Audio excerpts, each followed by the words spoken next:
What's up, fellas? Welcome back to our little live stream that we've been doing. I appreciate everybody for being here. This is a part of our essentially daily live stream. I'm in the process of making some changes here to my live streaming schedule. I guess you can say, as previous to this week, I've just been streaming a ton. I've been streaming every single day during the week, as well as Sundays at 2 p.m. At this point, I think I'm going to keep the same schedule for the most part. I'm still going to stream every single day during the week, 8 p.m. Eastern time, but I'm going to remove my Sunday live streams, I believe. Of course, I'll keep you guys updated on anything official or if I make any changes to that sort of schedule. But at this point, that's kind of what I've been leaning with. So as you guys saw, I didn't stream on Sunday, and unfortunately for Monday, also wasn't able to stream that day either. But anyways, with all that being said, welcome back everybody to the stream. I've definitely been missing streaming. I'm happy to get back to it.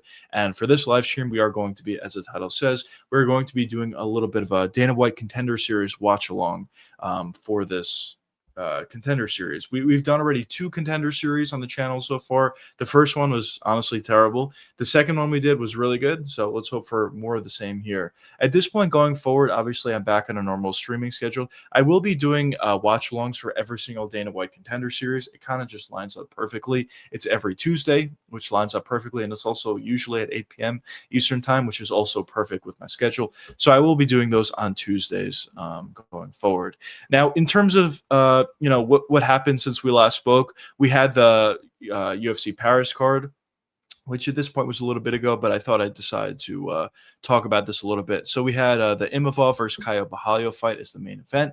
That fight turned out to be, I would say, pretty good. It was a very clear decision, I thought. A very clear Imavov, either 50-45 or maybe one round to Caio Borralho. But at the end of the day, although that was an accurate scorecard and a very clear scorecard, at the end of the day, the fight was a lot closer than that probably would suggest. So I thought it was relatively high skill in the main event. I know it wasn't a finish or anything like that, but still, I thought it was a solid fight.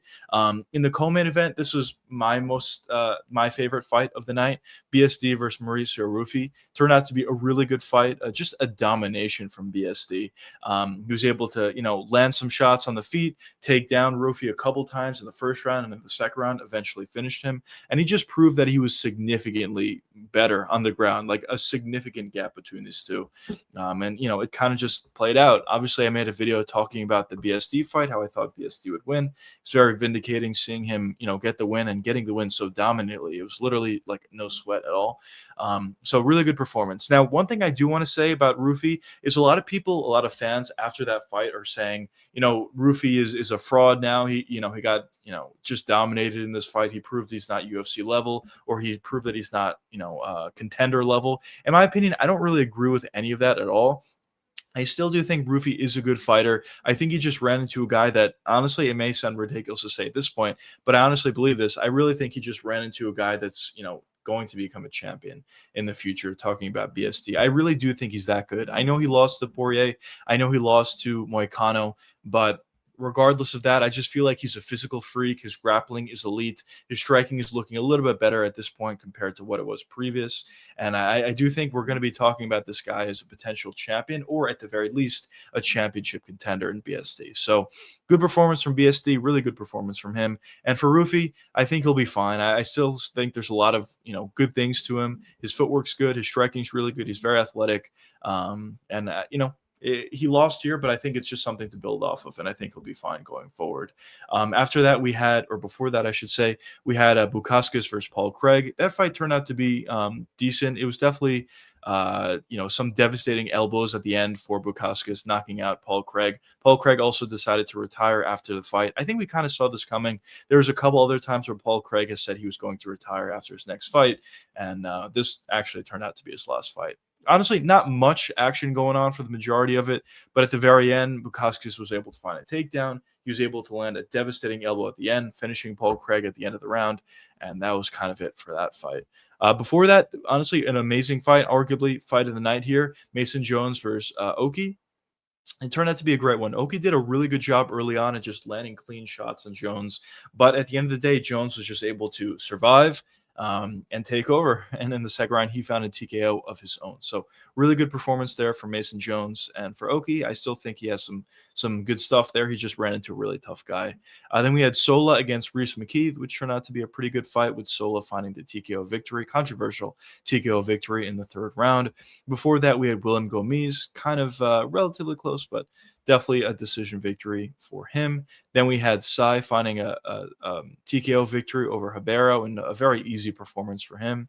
Then we had a legitimate heavyweight contender here, talking about Ante Delia, who just absolutely dominated Machin Torbora. Now, it's not like Tybura was an amazing fighter or anything like that, but just to see somebody, with legitimate skill, it appeared, at the heavyweight division, was definitely a breath of fresh air. And at this point, Ante is number 9 in the rankings at the heavyweight division. And honestly, I talk about this a lot, but because the heavyweight division really isn't that good at all, it really only takes speed and power to be good at the division. Not saying he's going to become a champion, but at the very least become a legitimate contender, just based upon the fact that he has good technical ability and he's really fast for the heavyweight division. Honestly, that's all it takes, and he showed that in this fight against Tybura. I'm hoping that that Ante can get a couple more wins and maybe become a legitimate contender in the near future. So good victory for him there. Definitely excited to see some more heavyweight talent being added. Of course, on coming up soon, the main event of this Contender Series we have tonight, there is another heavyweight fight, so I'm hoping we get some good talent there as well, but we shall see. Then the fight before that, we had Fernandez versus Harry Hardwick. This fight was just very easy for Fernandez. All he did was just land leg kicks. Hardwick was just very unathletic, had no ability at all to get out of the way of those leg kicks.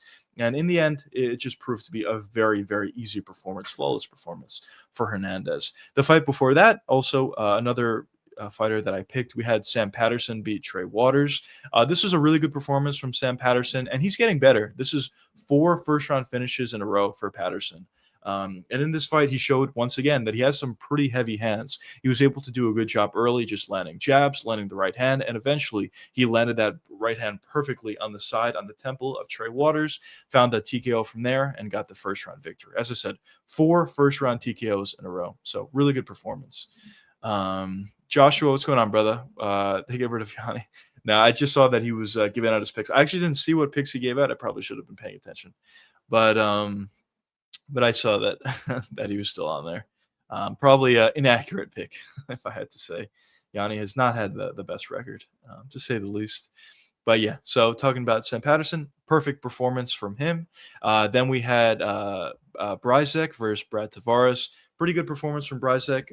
It was a little bit weird because for Bryzek going into this fight, I didn't really think he was all that good, as he did lose on short notice to Ihor Pateria, who I think is honestly terrible. So I thought in this fight against Brad Tavares, Brad would have a good opportunity to win this fight. But Bryzek did a pretty good job at just marching forward, having good cardio, being very powerful. And eventually he found the finish in the third round. So good performance for him. Fight before that, we had Fakhretdinov and Gustafsson. I thought going into this fight, it could have been a really good one. And, it was a solid one. It's a 54-second knockout or TKO for Fakhretdinov. He was just more technical than Gustafsson going into the fight. And obviously on top of that, he's pretty fast, pretty athletic, pretty powerful. That's all it took there. And then the first fight of the night was Sam Hughes versus Sean Bannon, which turned out to be a second-round submission there. So overall, I know this card was already a little bit ago at this point, but of course I didn't stream since that card. So overall, the card was really good. A lot of finishes on the card. It did remind me a little bit of UFC Seattle with all the finishes on the card. And obviously at the top, when you have BSD, when you had Imavov, you're talking about some really high-level talent as well. So the card kind of had it all. It was a really good card and turned out to be good. But yeah, that kind of leads us right into this week. Obviously, we're going to be watching the Contender Series soon. They're just doing some of their promotions for the fight, and soon they'll walk out. But as soon as we get into the fight, I'll get right into it. But for this week specifically, we do have our UFC Noche card with Diego Lopez and Jean Silva. The card is, whatever. I mean, it's probably not going to be amazing. On paper, it doesn't look amazing. We'll see on the night of the fight. They did add some additional fights that maybe could make the card a little bit better. As I said, I don't really have high expectations for the card, but there definitely were some fights added. Like the main event, I should say, is going to be really good.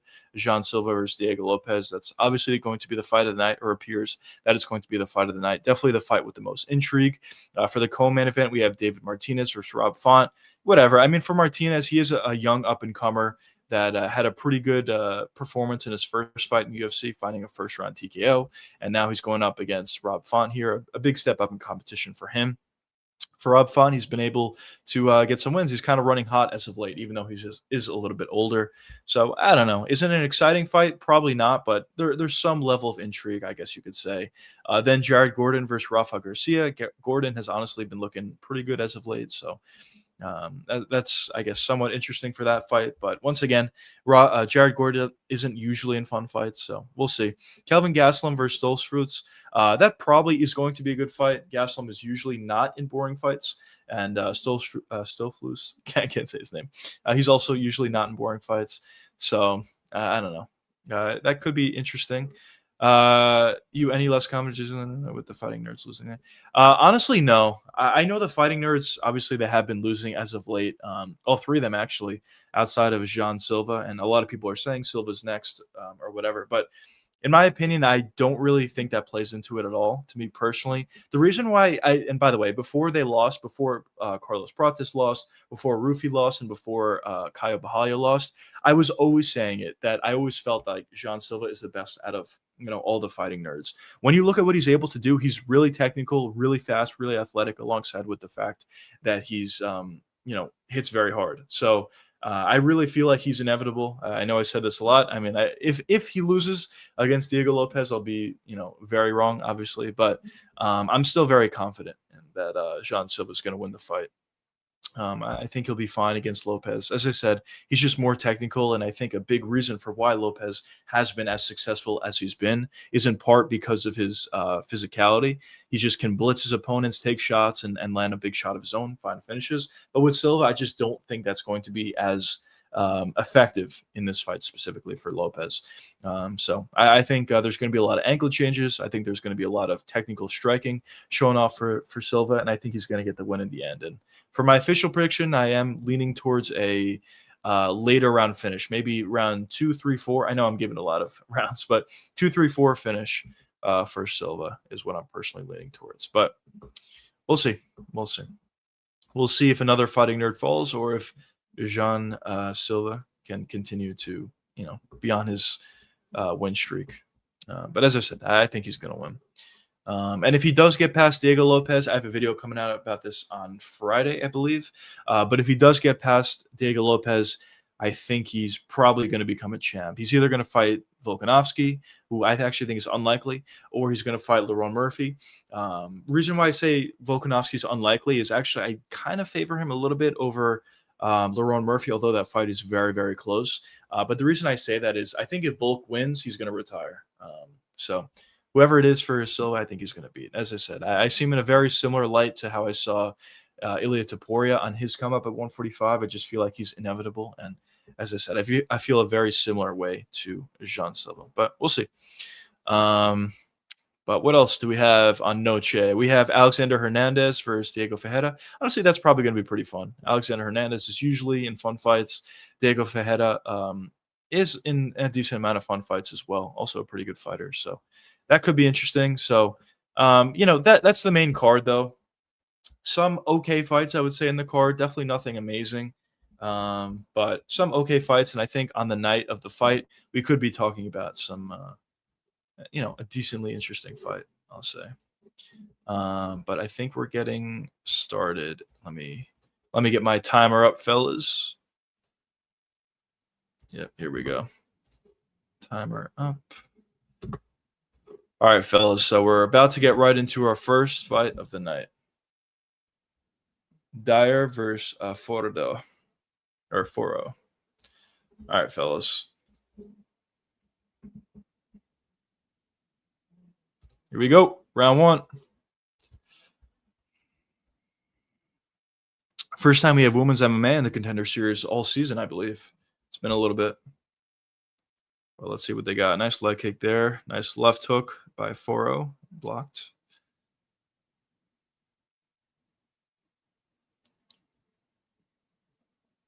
A lot of pressure from Foro. Nice leg kick from Dyer.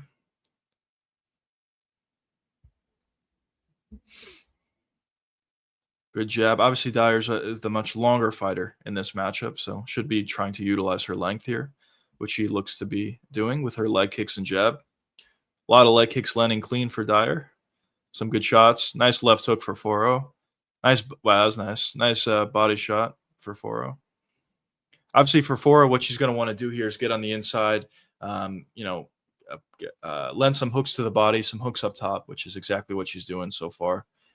A lot of leg kicks and jabs for Dyer, trying to keep her range. But for Dyer, you would like to see her land, maybe a jab right hand, something to land pretty cleanly on 4-0 to have to get 4-0's respect, I guess. Because there's a lot of just pressure, not too much respect from 4-0. Just kind of just walking into range here, landing some big shots. Nice left hook there for 4-0. Nice right hand over the top. Nice knee again for 4-0. Nice front kick to the body for Dyer, though. Nice left hook again for 4-0. 4-0's just walking forward here, doing a good job, landing a lot of hooks up top as well as to the body. Nice left hook again for 4-0. Dyer shoots in for a takedown. Beautiful sprawl. Oh! Beautiful right hook for 4-0. Drops her. 4-0's doing a good job at just getting in range here, landing her hooks. Again, another left hook for 4-0. Good pressure here. Honestly, the entire fight for 4-0. Left hook again. That time it was blocked. It's the jab and leg kick versus the hooks in this fight. Oh! Beautiful right hand over the top for 4-0. Drops her again. But Dyer appears to still be there. Takedown shot from Dyer gets stuffed. Nice knee on the break for 4-0. 4-0's doing a really good job here. Oh, nice right hand over the top again. Lands for 4-0. You can see on 4-0's face, she has no respect at all for the power of Dyer. She's just walking into range, landing her shots, and having a lot of success so far. Dyer's trying to utilize her long weapons here. Front kicks up the middle, jabs, head kicks. Just not really able to get 4-0 off her. As I said, she's really going to want to land something. Oh, another left hook hurts her. This might be it, boys. Dyer is still definitely there, but she's got dropped a couple times and she's got hurt a couple more times. 4-0 is literally just doing whatever she wants here. Walking into range, landing either a big right hand or a left hook. Nice uppercut lands for 4-0. Walking in with her hands down a little bit. Nice right hand land for Dyer there. Left hook again lands for 4-0. Nice little body shot for 4-0 lands there. Dyer's really having a tough time at getting 4-0 off of her. Nice teep kick up the middle for Dyer. Nice left hook lands again for 4-0. Right hand for 4-0. Right hand again for 4-0. The face of Dyer is a little bit bloodied up here. Nice inside leg kick for 4-0. Dyer's getting a little bit more busy here, but as I said, she's going to want to land something clean. Obviously, a lot easier said than done, but nice uppercut, right hand for 4-0. It's very good round so far for 4-0. Inside leg kick for 4-0.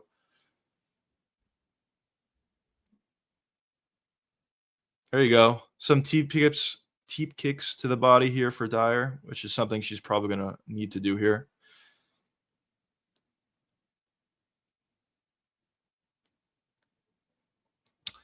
For 4-0, she's honestly just doing a really good job at pressuring here and landing big shots in close. She clearly has a better interior boxing.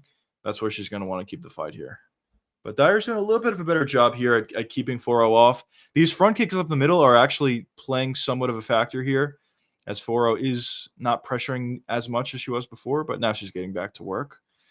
Another one, beautiful front kick up the middle. Very nice teep kicks for Dyer, having somewhat of an effect. A little bit of a flying knee came up short there for 4-0. That's around. Definitely a 10-9 victory. 10-8, I mean, she dropped her multiple times. Probably 10-9, I would say, for a 4-0, but clearly a win in that round for her. For Dyer, she did a much better job as the fight did progress at utilizing those teep kicks a little bit better, timing them up nicely, which is something she's going to want to continue to do going forward in this fight. But obviously she lost the round, getting dropped twice and getting hurt another 2 or 3 times. Pretty good round so far for 4-0. That right hand over the top lands and drops her. That was nice. Nice jab. And then another right hand that kind of clips her, which dropped her. Joshua says, I think 10-9. I think I would agree with you. Probably a 10-9. 4-0, yeah. I would agree with you. We'll see how the gassing of 4-0 looks. I mean, she looks fine at this point, but those teep kicks could certainly play a factor, especially every time Dyer's landing those teep kicks, she's kind of getting 4-0 when she's coming in, which kind of makes it even more powerful. But getting into round 2, here we go. Nice inside leg kick for Dyer. Let's see if Dyer can really establish herself into this fight a little bit more in round 2. There you go with that teep kick up the middle, which she had some success with in round 1. 4-0's backing up a little bit more than she was previous. Nice body kick again for Dyer. Nice leg kick for Dyer. Left hook, right hand for 4-0. Comes up short on both shots. Oh, nice right hand lands for 4-0 again. Now she's picking up the pace, putting on the pressure again. Nice right hand lands for Dyer. That was nice. Teep kick up the body. Power teep kick there. There you go. Dyer's getting a little bit more busy here with the teep kicks, with the hands a little bit more. Just trying to keep 4-0 off of her. The one thing I will say with 4-0, really loading up on these shots. Obviously, she did have a successful round 1, but it definitely could gas you out a little bit. And especially with those teep kicks up the middle to the body from Dyer. Who knows? There it is again for Dyer. You never know. 4-0 could start to gas out, especially if we get into round 3. But so far, she looks fine. Teep kick up the middle again for Dyer. Teep kick for 4-0 there. Nice knee, right hand. Dyer's really establishing herself into the fight a little bit more here. Nice knees from both chicks. Both ladies, I should say. Dyer slipped a little bit there, it seemed. Jab right hand to a teep kick for Dyer. Nothing really landed in that exchange. 4-0's got Dyer alongside the cage. Some decent footwork here from Dyer. Ooh, nice right hand for Dyer. She's definitely having a much better round so far here. Dyer's, yeah, she definitely is. She definitely is seeing the shots a lot better this round. She's having a lot of success. Left hook gets blocked. Nice leg kick there. Dyer's kind of starting to break 4-0 down a little bit here. She's seeing the shots coming in. Well, that right hand landed. But for the most part, she's seeing the shots coming in, and she's landing that teep kick. The teep kick really started it all for her.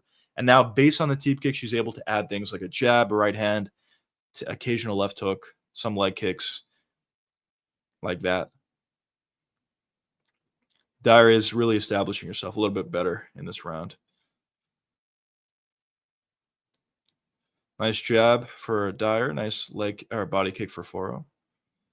There it is. Body kick again for Dyer. Oh, head kick. Dyer slips, though. Nice little left hook. Partially lands for 4-0. Some more pressure once again for 4-0. There's that teep kick up the middle. Oh! Right hand lands for 4-0. Drops Dyer. This time it seems like Dyer's a little bit more hurt than she was before. Shoot it. Oh! Nice knee up the middle. Left hook. Lunging in left hook. Couple times Dyer shot in for a takedown. It seems like she's more hurt now than she was before. But she's got herself in the clinch here. Let's see if 4-0 can break apart and land some big shots. The power difference appears to be pretty significant between these two girls. 4-0's almost out, but she's still in the clinch here, and she breaks. Let's see if 4-0 can put on the pressure here, land another big shot, and potentially find the finish.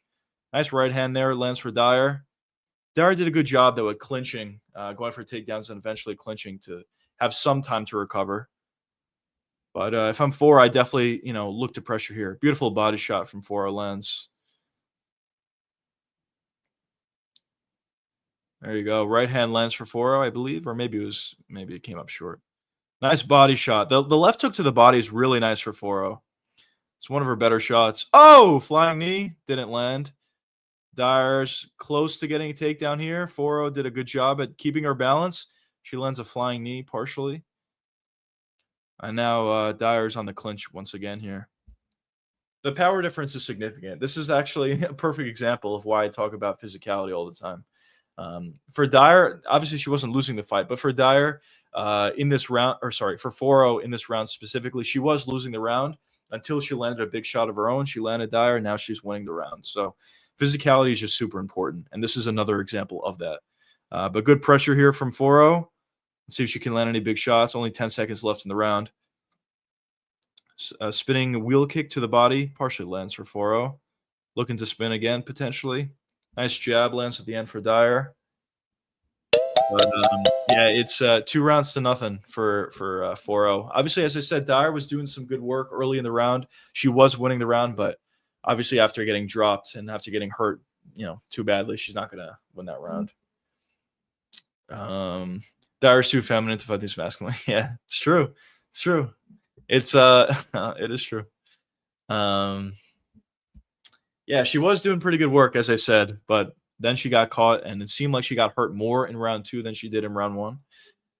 So yeah, physicality is important, boys. Definitely is. Dyer would have exactly right. But yeah, that's kind of what I was saying about physicality. That's why it's so important. You can have situations like this. 4-0 was definitely losing the round, but then she dropped Dyer, and because of that, she took the round. So for Dyer, she needs a finish here, but based on the appeared power for both of these women, it seems like it's going to be difficult to get that. But let's see. Going into round 3 here, boys.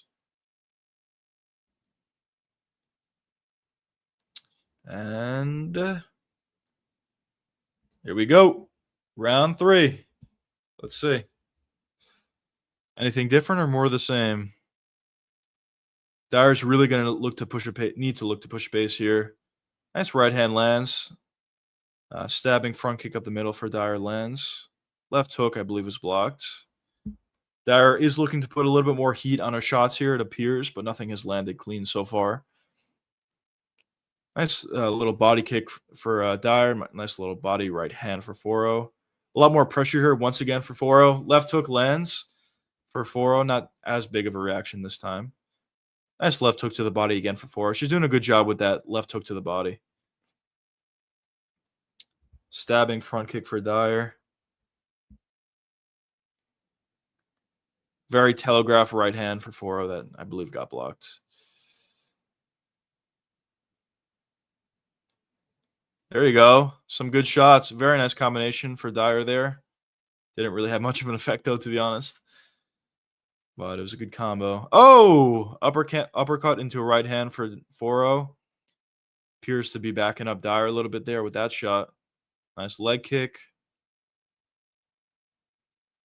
At this, at women's MMA in general, based upon how it seems, 4-0 has some pretty good physicality here. She could be pretty successful in the UFC, especially at strawweight, just based on her physicality. Also, her technical ability appears to be pretty solid as well, to be honest. But it appears she also has really good power on top of that. So she could be pretty successful at the strawweight division, women's strawweight division. But, let's see what she does here first. I think she'll probably get actually, she'll definitely get a contract, assuming 4-0 wins the fight here. But let's see.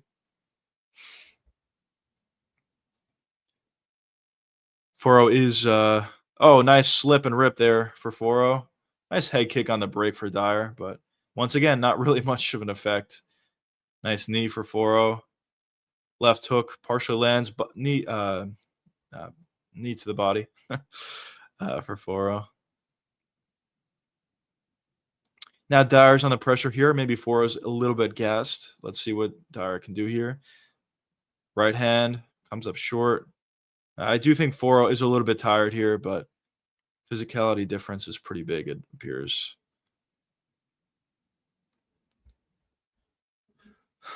What's going on, brother? Welcome to the stream. 4-0 trying to aura farm a little too much. Yeah. I think in part it's because she's tired, but yeah, you are right. It just looks like she's a little tired here, but if she really went for it, maybe she could find the finish. But I think she's tired.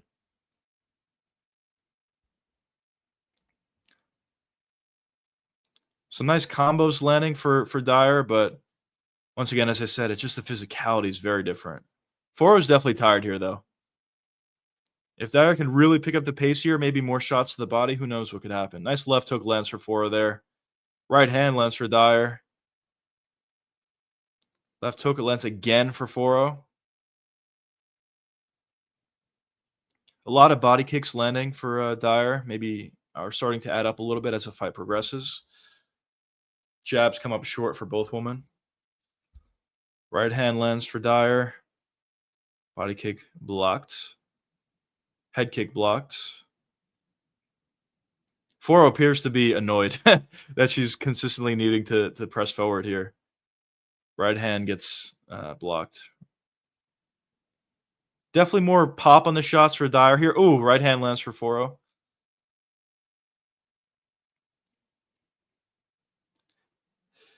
If I'm Dyer, I think I try to push forward a little bit more here. Try to put more combinations together. But I was about to say Foro does look a little tired, but she's still looking pretty fast with her combinations. Spinning sort of elbow. I don't even know what that was, but it was blocked. Nice shots there for Foro. She's a really nice left hook to the body. I think both of these women should get a contract, arguably more entertaining. Yeah, I think I would agree with you. Certainly Foro should get a contract. As I said before, she's really physical for women's strawweight. So, oh, nice slip and rip, nice jab. Yeah, Foro definitely has her second win here. But as I was saying, she's pretty physical for the weight class, so she'll definitely get a contract. She's pretty exciting to watch, at least in this fight. And for Dyer, obviously she's not that physical, but she is going for it.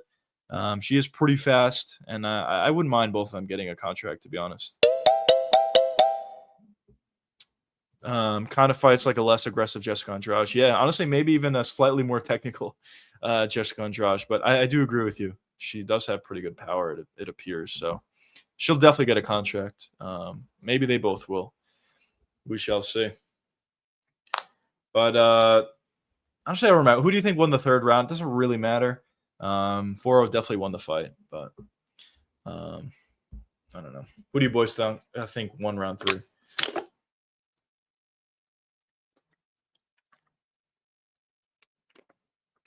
Pretty good fight though overall for the Contender, especially considering it is a women's MMA fight. Was actually pretty entertaining. So good stuff from both women here. Definitely good stuff. We'll see what the judges' scorecards is, but either way, it's going to be a 4-0 victory. First round, she dropped her twice. Dana White's actually in the octagon. She's obviously getting a contract.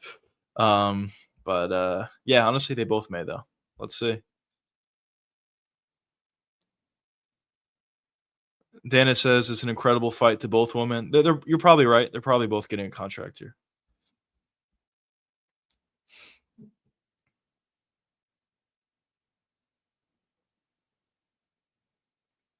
They congratulate each other on a pretty good fight. It was a really good fight. Definitely a really good fight.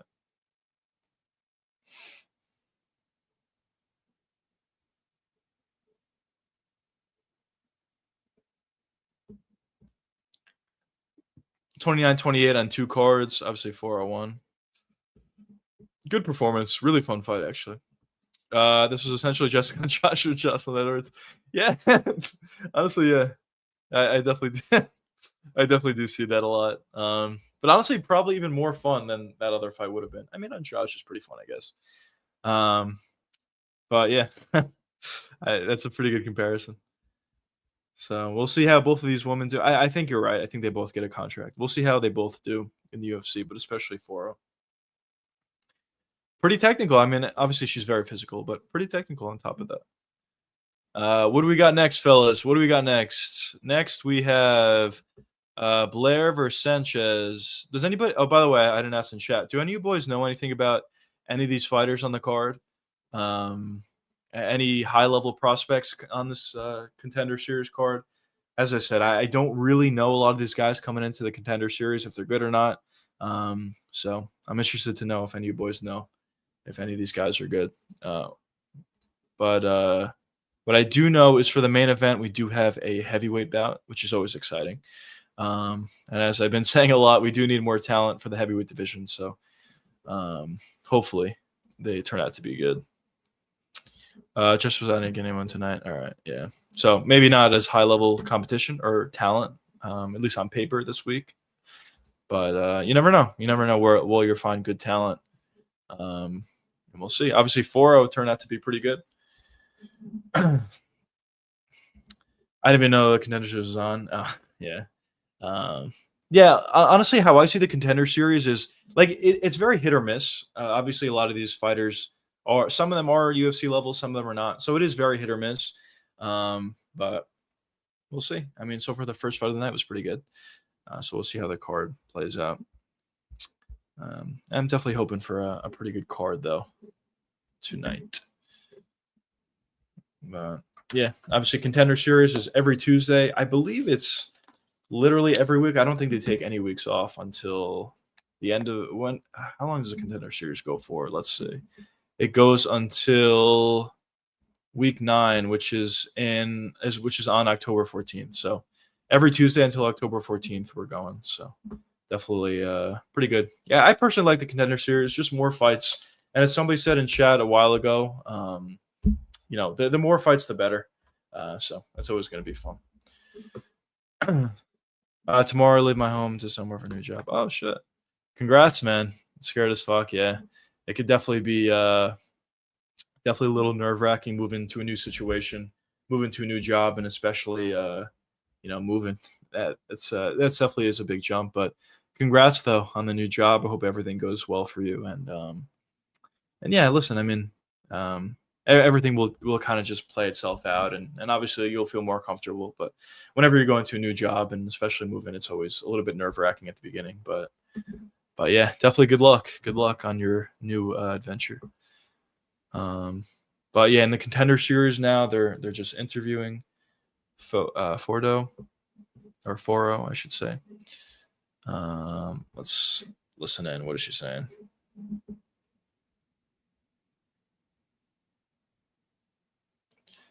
Fabio is whispering here.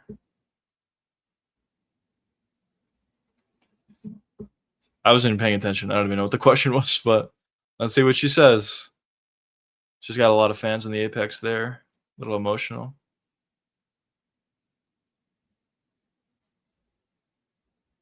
She's crying. I wasn't paying attention. I guess something serious happened. Or she's talking about something serious.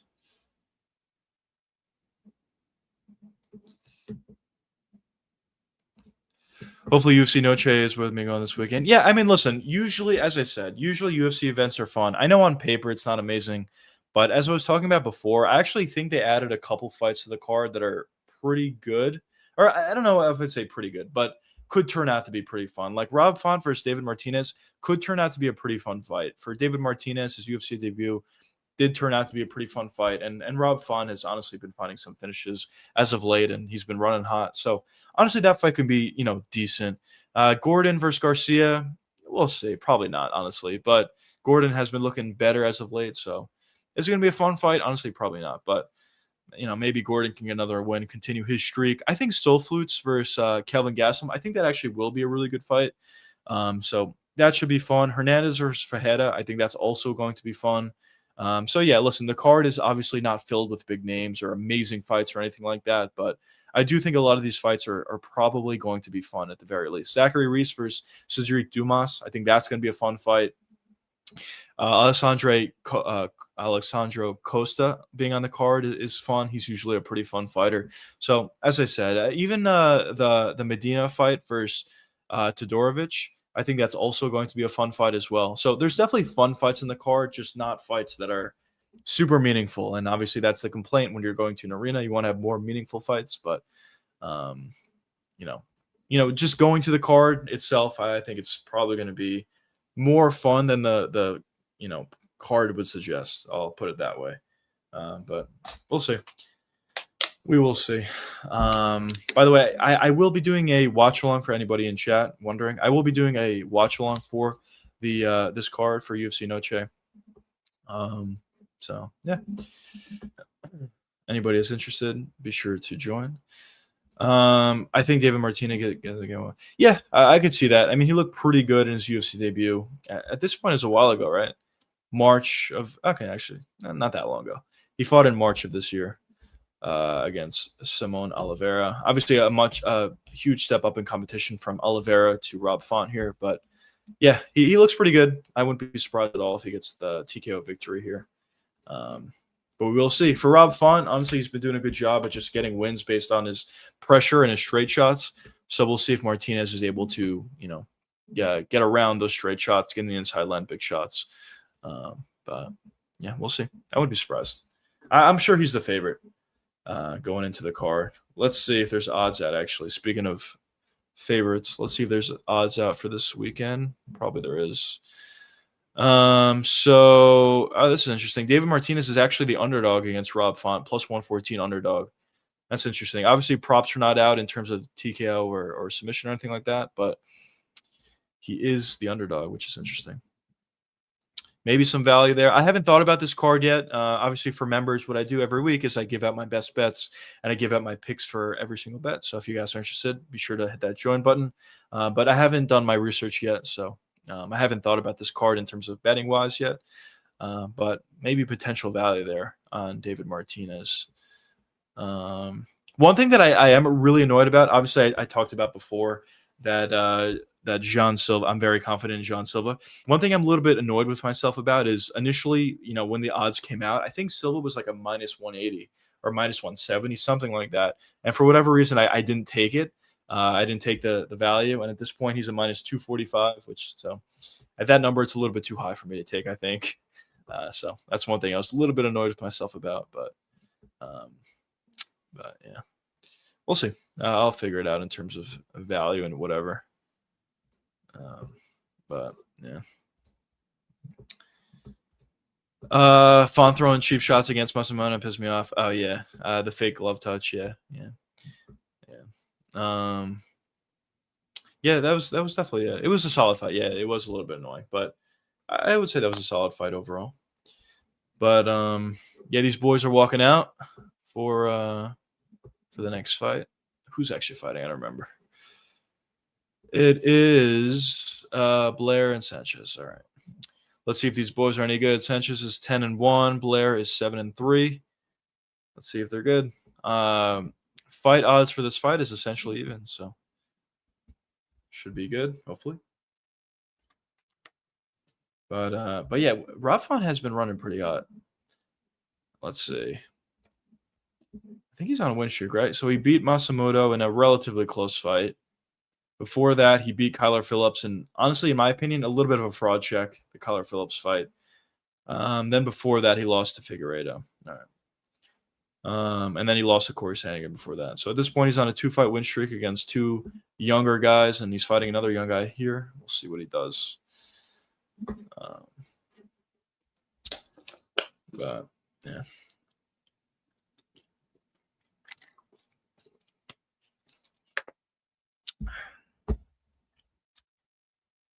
See, boys. All right, Sanchez is going in here, walking into the octagon, and we'll see. As I said, I have no idea how these guys fight, so I'm hoping for some action here, but we shall see. We shall see. Also, I was just checking some odds here for PFL. I'm actually going to put out a PFL video. I know I've been super negative on the PFL for a while, but I will be putting up a PFL video, I believe, next week. I think it's coming out. Yeah, it's next week. But I kind of like what they're doing as of late. I think their PFL Dubai card is actually pretty good. And the main event is Usman Nurmagomedov and Paul Hughes. I think that's a really fun fight. And the odds are actually out for that. Paul Hughes is a plus 128, which is interesting. A lot of people thought Hughes won the first fight, so that's interesting. But obviously, with all that being said, although I am kind of happy with some of the decisions they've been making as of late, some of the cards they have coming up, at the end of the day, the UFC is obviously the top dog, and I don't think the PFL will ever be on the level of the UFC. I just think they're making better decisions. That's kind of why I'm happy about what they're doing as of late. PFL should just drop. I agree. I actually think they're, honestly, it might be a situation where they can't get out of the Francis Ngannou contract. Like, the contract is that bad that Ngannou might not want to get out of the contract. By the way, Yanni the Greek's bet has Blair winning this fight. We always talk about it. Yanni sucks. So bet accordingly if you're betting on this card. But the PFL might not be able to get out of the Ngannou card. Um, but we'll see. We'll see. A bunch of empty promises. Yeah, I don't think Ngannou's a great person, if I'm gonna be honest. I'm not thrilled about some of the things he's been doing as of late. Obviously not showing up to PFL Africa. And he's all about, fighter pay, whatever, but he's getting paid a tremendous amount of money that almost bankrupts the PFL. So I'm not super thrilled about Francis Ngannou as of late, but yeah, I don't think the PFL is gonna be able to get out of that contract, to be honest. We'll see. All right, here we go. By the way, boys, getting into round one. Do you think Usman are top 5 in the UFC? I think they're probably top 10. Oh, getting potential takedown attempt from Blair here. I think they're probably top 10 guys. I think Paul Hughes is really good. Kind of sucks the UFC passed up on him. Nice takedown for Blair. Getting the hooks in quickly on the back of Sanchez here quickly. But talking about Hughes and Usman, I think they're probably top 10 guys. Kind of sucks, as I said, the UFC kind of passed up on Hughes. PFL found themselves a gem there. But they're good. Maybe top 15, not top 5. I think I'll go a step further. I think they're probably top 10, maybe even higher than top 10. I think they're pretty good, both of them. But Blair's on the back here, trying to get his hands free. Sanchez is doing a good job at controlling the wrist, controlling the hands here, not allowing Blair to, get the rear naked choke in.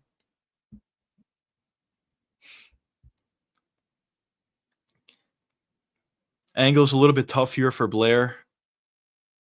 Sanchez is going to try to throw Blair off his back, essentially. Couple shots land there for Sanchez. Kind of just in a stalemate here, to be honest. A little bit of a weird position, but as I said, Sanchez is trying to push Blair off, which he's pretty close to doing. Sanchez is kind of falling off the side. But as I say that, Blair did a good job at readjusting, and now he's firmly on the back. But I will say this for Blair, he's kind of gassing out his legs a little bit here, just holding on, and obviously he's not really able to attempt or threaten any sort of choke in this position. One of the hooks are out, and there you go. Blair fell off the side. Sanchez is on the clinch here, landing a nice knee to the body, another knee to the body. Nice. Oh, big shots here. Oh, holy shit! Sanchez knocked him out bad. All right, obviously he's getting a contract. That was wow. Good job from Sanchez. Just stayed calm, threw Blair off the side. And then as soon as he got him off, he just put combinations together and knocked him out cold. That was a bad knockout. That was a really bad knockout. Is he still out? I can't even tell. He might still be out. I think Blair's still out. That was a really bad knockout. Beautiful right hand landed, though, for Sanchez. Oh, no, he's not out still. Blair still he's up, but that was a bad one. I got to see the replay on this one. That was an insane knockout. Obviously, he's getting a UFC contract. Very, very dangerous striker, it appears, and also he looked pretty technical. Going to the body, going up top, nice combination. But look, he pushes off Blair there. Nice uppercut, right hand, body shot, right hand again. And I think the left hook did it. I didn't even see what did it, but he went out bad. Look at that body shot. Nice. Right hand lands clean. Oh, it was a delayed reaction. It was the right hand that got him out. That was beautiful boxing. Usman would get DQ every fight. Yeah. I can see that. He has a lot of fouls. Deserved. Damn. Yeah. Great performance. Blair appears to be all right at this point, but yeah, that was a bad knockout. 2 fights in, 2 really good fights. So good start for the Contender series. And potentially 3 contracts in the 2 fights. Yeah, pretty good stuff. By the way, I do want to point something out. Just to point it out, Yanni the Greek had Blair winning this fight, who got just annihilated in this fight.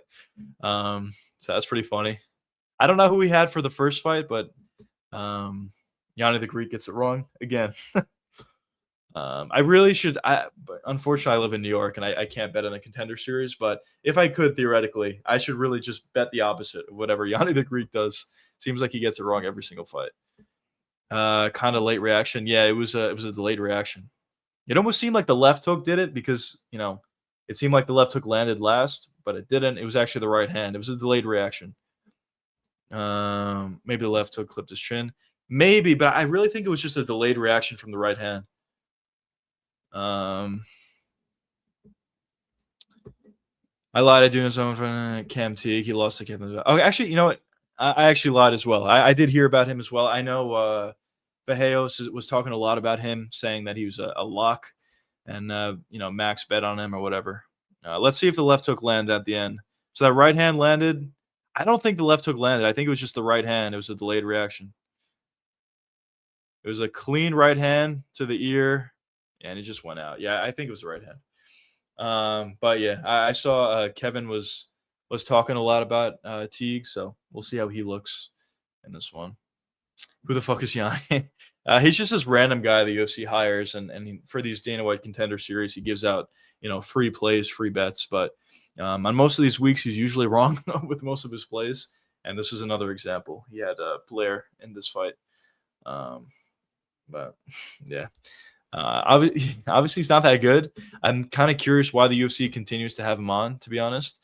But yeah, he's just limited to the Contender series. He's not on UFC cards. I mean, he is occasionally, but for the most part, he's not. Just for the Contender series.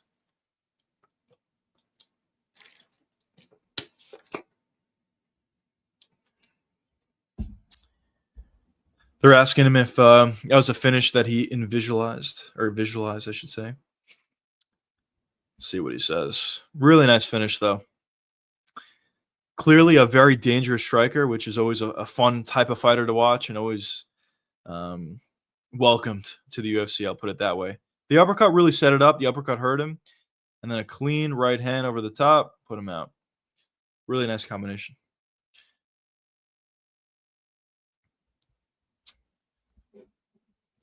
Let's see. This was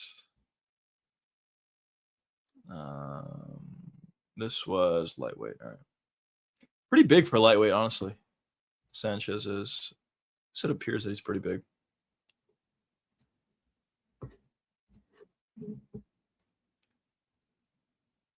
They're asking him about Jonathan Almeida. He's been saying this kid was going to be really good for a while.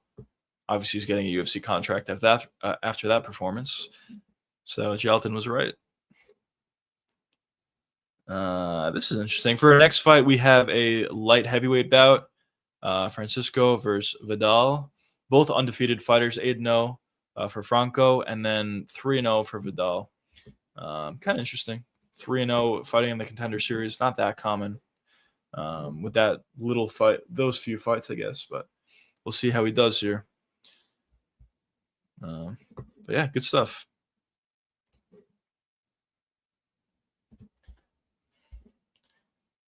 Sanchez giving his praise to Jonathan Almeida. It's kind of crazy. I mean, for both of these guys, they are definitely physical freaks. For Jonathan Almeida, I talk about this a lot, but he's literally a freak. He's super fast for heavyweight. He's ridiculously strong. If you look back at his fight against Curtis Blades, I know he lost the fight, but if you look in the first round, he's literally tossing around Curtis Blades, who's like 300 pounds. So he's freakishly strong and a freak athlete. And it appears that Sanchez also is honestly a freak athlete as well. So some pretty good fighters in those two boys. And we'll see what Sanchez is able to do in the UFC going forward. He appears to be pretty good.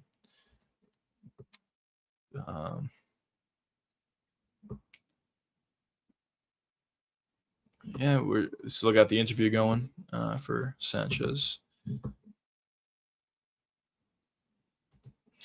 I think he's fast for heavyweight because, 100% true. That is true. He doesn't weigh that. I don't even think he weighs at the limit, the heavyweight limit. I don't think so.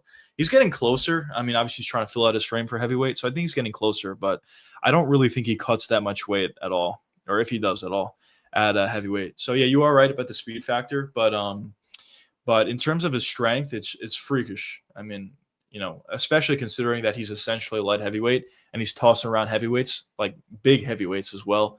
Kind of just, talks to how strong he is. So if Jonathan could put it together a little bit more in the striking, I think he could potentially have somewhat of a chance against Tom Aspinall. But we have seen him strike a little bit, and it doesn't look that pretty and doesn't look that good. So because of that, I'm assuming Tom Aspinall beats him. But All the physical tools are there for Gelatin. He just needs to put it together, specifically on the feet, which is a big what if, obviously.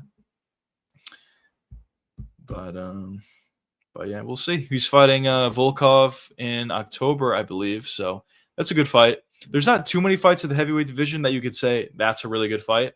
But for Volkov and Jailton Almeida, it's one of those examples that I think like that's actually a really good fight. Yeah, it's taking place on UFC 321, which is the end of October. So definitely a pretty good card. Not a pretty good card, a pretty good heavyweight fight for that card. And we'll see. We'll see who comes out on top. The winner of that fight will probably get Tom Aspinall. Maybe Ciryl Gane if he surprises us, but probably just going to be Tom Aspinall. Well, we shall see. All right, boys. We're getting into this next fight. Both of these guys are undefeated. Vidal only has 3 professional fights, which is interesting. So we'll see how he looks, how potentially polished or not polished he looks. Gelatin is either number 2 or 3 in heavyweight, only behind Tom and Volkov. Yeah, well, we'll see. Honestly, I think there's a chance he could be ahead of Volkov. I know Volkov he's more, well put together, I'll say.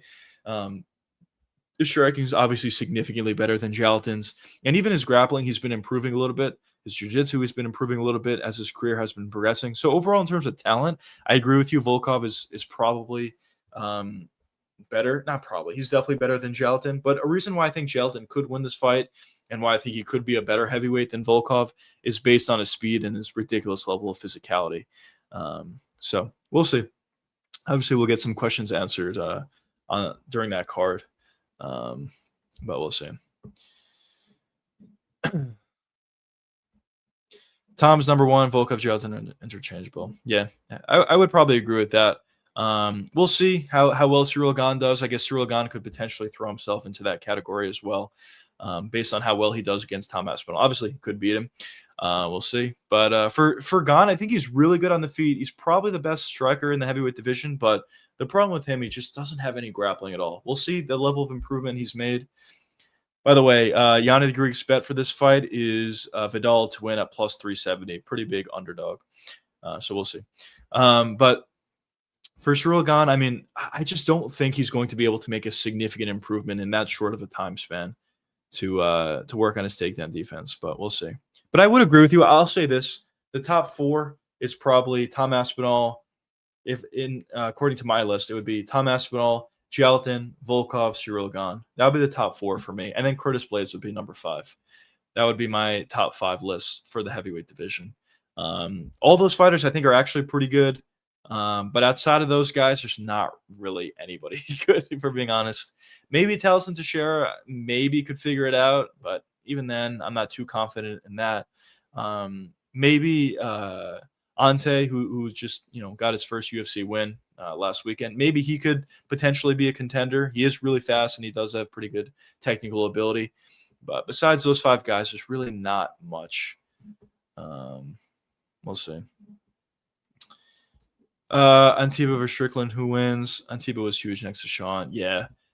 It's kind of difficult to say at this point. I mean, it is very early. I'm very high in Gauthier. I put out a couple of videos talking about him specifically. Obviously, in these live streams, I talk about it a lot. I think he's going to be very, very good. But matching him up against Sean Strickland is kind of tough at this point.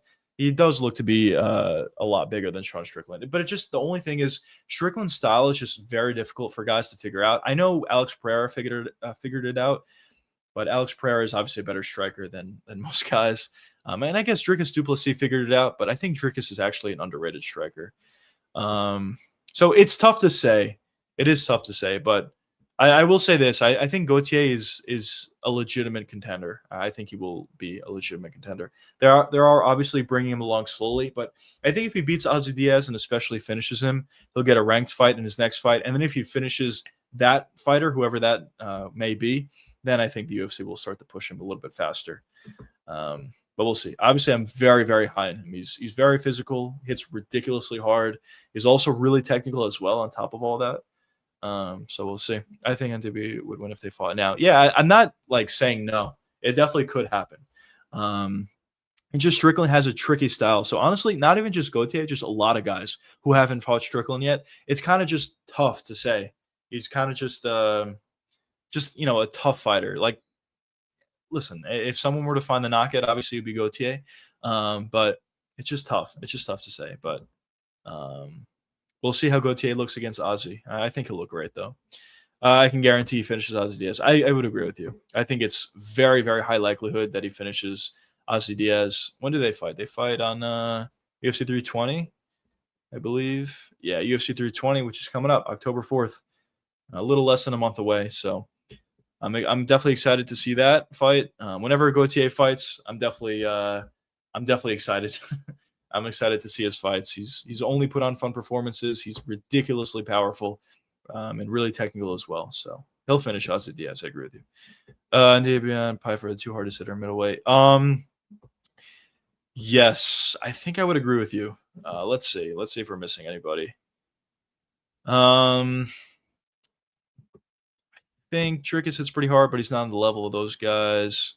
Hamzat hits pretty hard, but not on the level of those guys. Honestly, Roman Delite hits really hard, but he doesn't have the technical ability of those two guys, so he's not on the same level. But yeah, I would agree with you. I think both those guys, Gauthier as well as Pfeiffer, are the two hardest hitters at middleweight.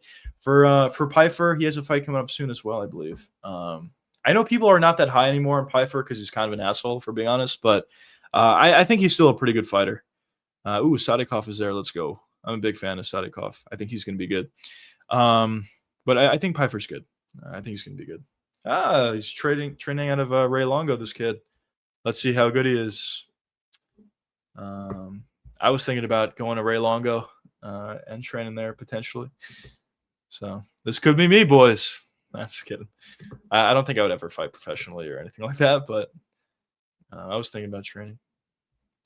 Pfeiffer's power is overrated in my opinion. Yeah, well, listen, I know a lot of people are saying, "Oh, he hits harder than Francis Ngannou."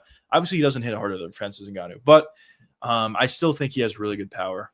He was able to hurt Kelvin Gastelum a couple times when they fought, and Gastelum obviously has a great chin. So I think his power is really good. Is it overrated when compared to people saying he's harder than Francis Ngannou?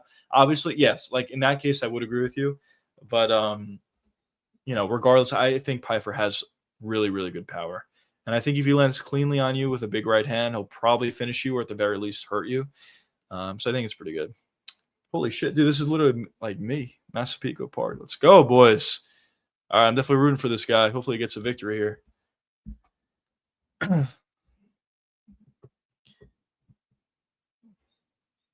Was that the King? Was it? What, on the screen they just showed? I don't know. I didn't see it.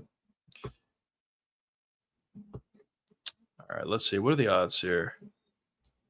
If I could bet, I would bet on my boy. Vidal. All right, yeah. Okay. All right, this is not great. Yanni the Greek bet on Vidal here. Plus 375. It's not great. We'll see. We'll see what happens. But yeah, he's from where I live, so hopefully he does well.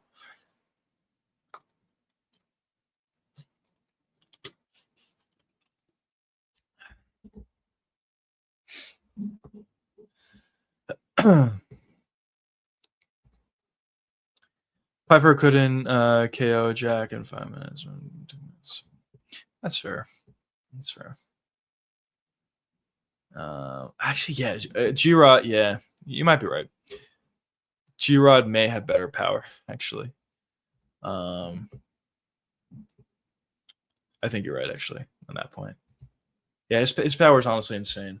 The way he was able to knock out Hermanson in his last fight, it was honestly insane. And obviously he had a bunch of other finishes as well. So you might be right about Piper, or not Piper, about G-Rod.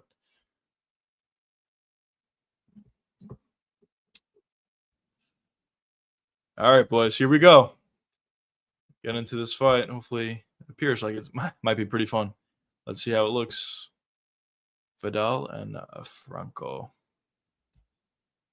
Franco's only 24. All right, here we go, fellas. Getting into round one, just about. Here we go. Now,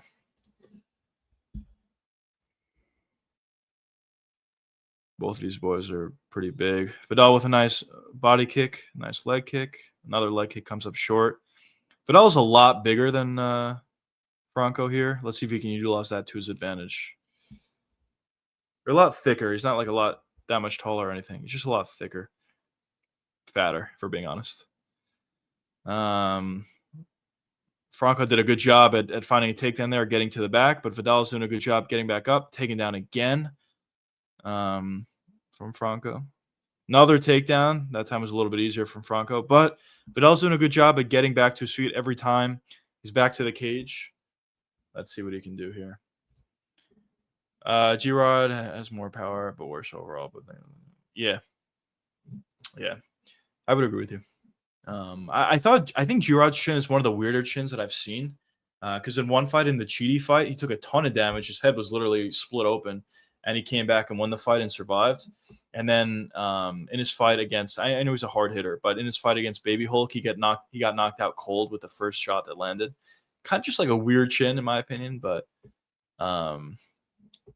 yeah, I do think Pfeiffer's probably the better fighter of the two. Also, G-Rod has a cardio issue. When he fought Jared Cannonier, he literally had 1 round cardio, which is insane. So there's definitely issues with G-Rod, but he does some things pretty well. Obviously, his power is insane.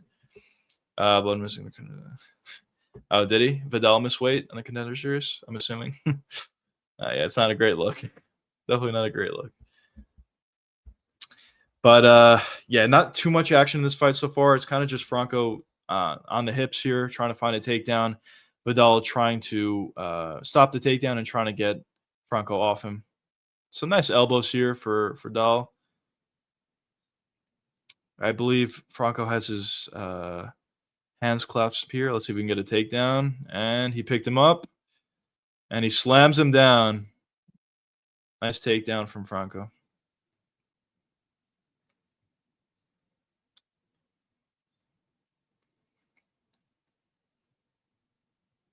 Not really too much damage or advancing, though, in these sort of situations from Franco. Let's see what he's able to do here, though. He's done a good job at finding a bunch of takedowns. Trying to get into side control here. Vidal is settling a little bit more. Here he gives up his back, trying to get back to his feet as I say that. And Vidal does get back to his feet.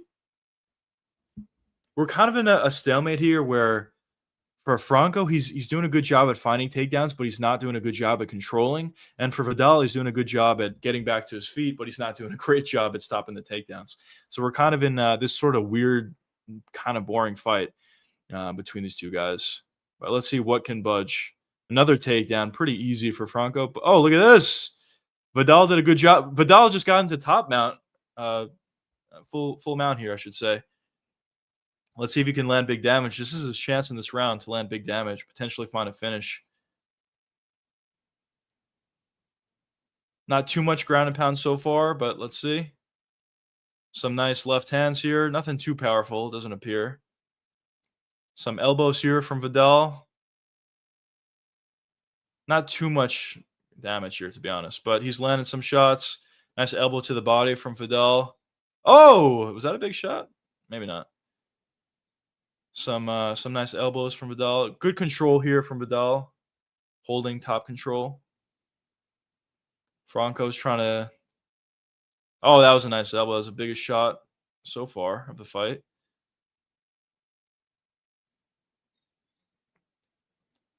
Vidal's doing. Oh, nice elbow again from Vidal. He's doing a good job at controlling here. He's definitely more physical than Franco here. Doing a good job at just holding Franco's arm down with one hand. And with the other, he's just, landing a bunch of elbows. Nice elbow again. Vidal's doing a good job here.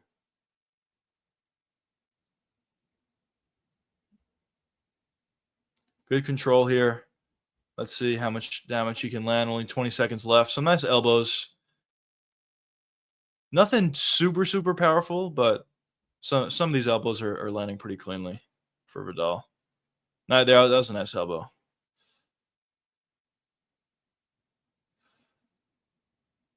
Yeah, Vidal missed by 4 pounds. That's a lot. All right, round one. Vidal definitely won that round. Early Prado or Franco, I should say, was doing a good job at controlling or finding takedowns, I guess, but he wasn't really doing any damage. So definitely round one victory there. I don't understand how you can be flat in this way. That shows you just yeah. I agree. I agree. Obviously, he's got to get in better shape, to say the least. So I agree with you.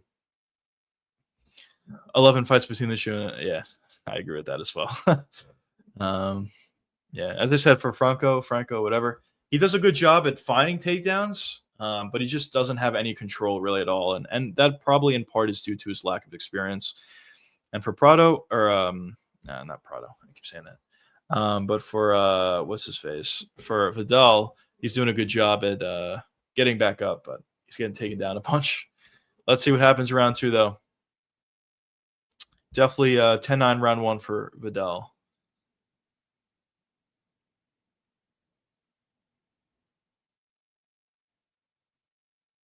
Here we go. Start of round two. See what these boys can do. Let's see how gassed these boys are in round two. Are a little bit bigger, especially for Vidal. Nice body kick for Franco. Some good pop on it. Vidal looks like he potentially could be a little bit tired here. Nice right hand over the top. Now Vidal is in on a takedown. He gets reversed immediately. Vidal's trying to... There you go. Nice little break from Franco. Franco is clearly the fresher fighter here. Probably would benefit him to keep the fight on the feet. Is significantly faster. And it seems like Vidal is honestly a little bit tired already. Not a great visual, but we'll see.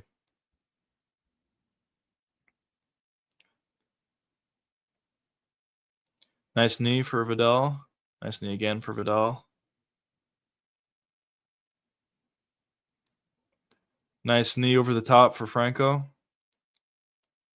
Vidal is like, yeah, he's tired. He's really tired here. He's just trying to get into the clinch as much as he possibly could.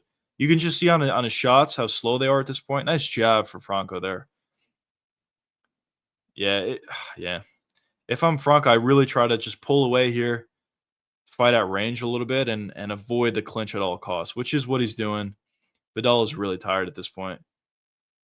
Every time they get close, nice body shot. Beautiful body shot again for Franco.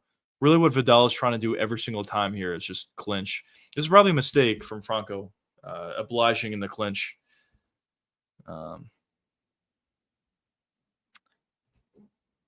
Franco is a physique merchant.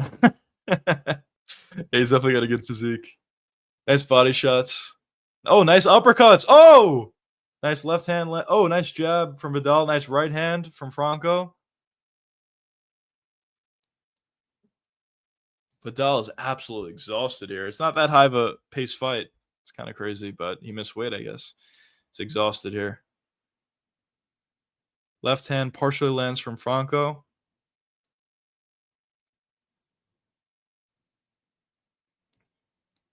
Uppercut partially lands for Vidal.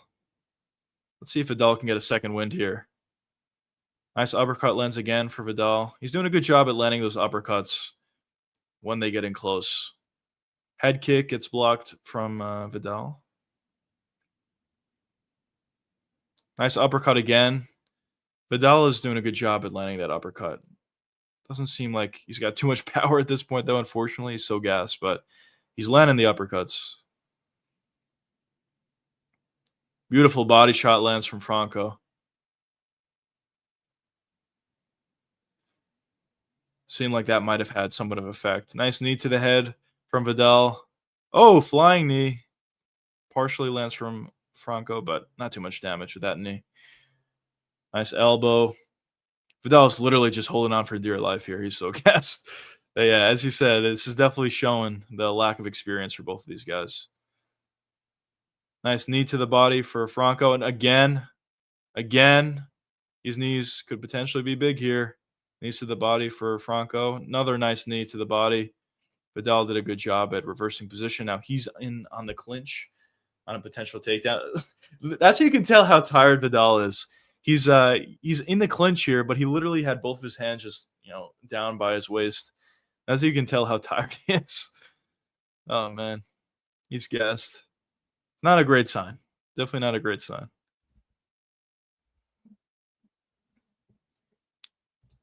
Antiba ripoff, yeah, not nearly as good of a physique as Gautier though, and also obviously he's not nearly as good. um, he's for Gautier, he's really powerful, a lot more powerful than Franco is, and also he's also pretty technical. Pretty easy takedown attempt there for Franco. Let's see if we can have some more control time here. Ref warns Franco of the back of the headshots. Potential Darce here for Franco. Let's see. Nope. Abandon it.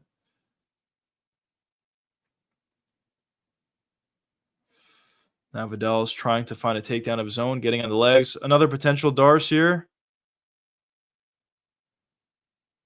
North-south position. Diddy boxing fight. Definitely with the north-south. Yeah, and there's round two. It's a round apiece. A round apiece for sure. That round was clearly Franco's round. Freddie's absolutely gassed here. I don't think either one of these. Well, 100%. Neither one of these guys are getting a contract, barring something crazy. Neither one of these guys are getting a contract. I don't think. But it's a round apiece. Honestly, really good corner advice here from Longo. He's saying that this is a huge opportunity for this guy, for Vidal. Just suck it up and fight. It's honestly good advice.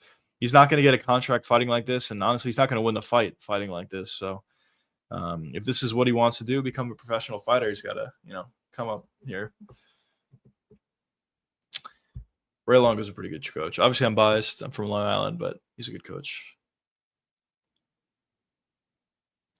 All right, getting to round three, boys.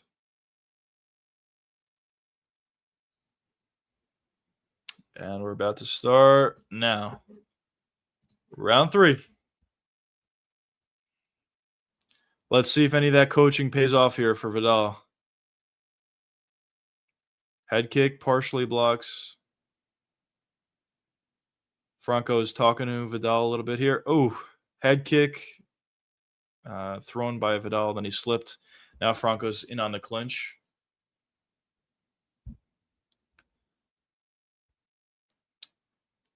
Good job so far from Vidal stopping the takedown. But I talk about this all the time. You also got to break off the cage, not just stop the takedown. Let's see if Vidal can do that. Did a good job at stopping the initial shot. Now he's in on the clinch. Good job by Vidal. Good work. It appears he's a little bit more fresh than he was in round two. Maybe getting a little bit of a second wind here. But nothing significant. He doesn't look super fresh at the same time. Vidal's in on the clinch here. Potentially looking to break away, maybe land an elbow. That's the problem, though. I mean, you are fighting on the Contender Series. You're not going to get a contract fighting like this. So, now Franco's in on the takedown here, or on the clinch, I should say here. Let's see what he can do. Honestly, not much damage from either fighter. Outside of full mount in the first round for Vidal, where honestly, he wasn't even landing that heavy of a shot. Really not that much damage here. But let's see. Nice right hand lands for Vidal there. Right back into the clinch for Vidal. Couple right hands land from Franco. Yeah, really just not much damage at all from either guy. It's not that inspiring for performance from either one. Whoever gets the victory, not that inspiring.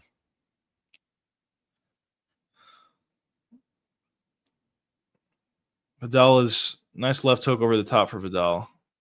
For Vidal, I honestly just look to stop clinching. I know he's really tired, but if he can just keep range, he has been landing some nice shots.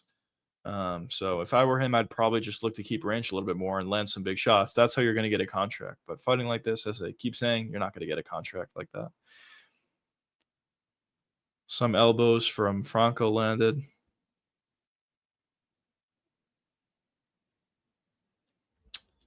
Not much here.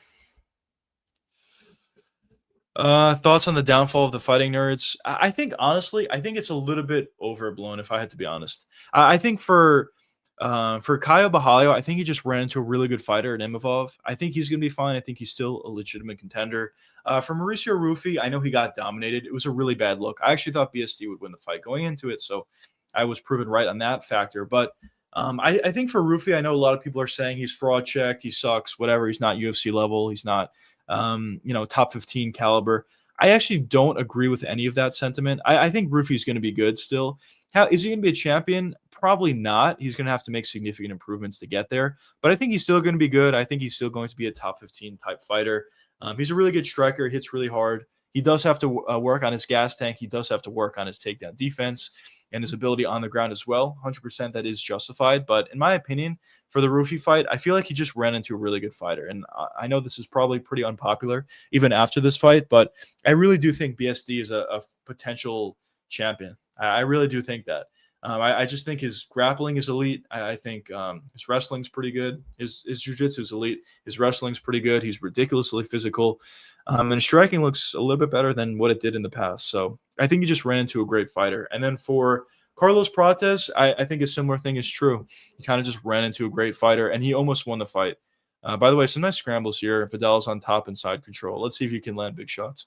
But this fight kind of sucks, if we're being honest. But for Prates, he kind of ran into Ian Gary, who I know he's not that popular or whatever, but I think he's a pretty good fighter. And I think for Ian Gary, he does a really good job at just nullifying what his opponent does best. And I think we saw that in that fight. And even in that loss against Ian Gary, Prates almost won the fight. And he won, obviously, his fight after that. And now he's fighting Leon Edwards in New York coming up in November, which is a fight I think he wins. So I guess to give my overall thoughts on the fighting nerds, I think they're all still really good. My tier list for the fighting nerds would be, rear naked choke here for Vidal. Let's see if he can finish it. Wow, he got it. Vidal got the finish, rear naked choke. He's not getting a contract, I don't think. Well, Dana White appears to be pretty happy about it. We'll see. Maybe he does get the contract at the very end. All right. Yana the Greek was right, and my New York boy got a win. Any news on No Neck Finney? Does he have a fight? I think he does. But getting back to the fighting nerds, my rankings would be Jean Silva, number 1, Kaya Bahayo, number 2, Carlos Prates, 3, and Rufy, number 4. That's my rankings for the fighting nerds. I think they're all pretty good. Let's go. Massapequa was going crazy. Let's go, boys.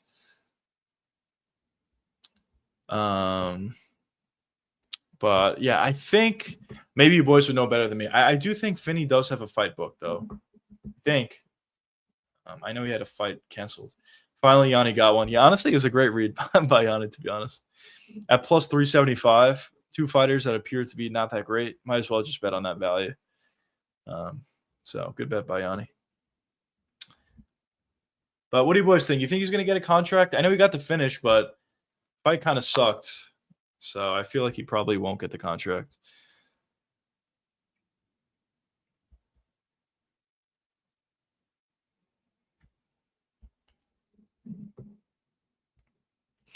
I hate Jean Silva. I hope he.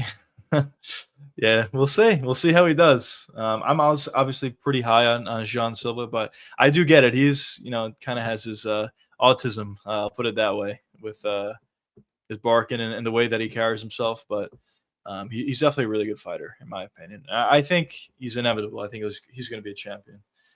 But we'll see. He's got to get past Diego Lopez first. We shall see.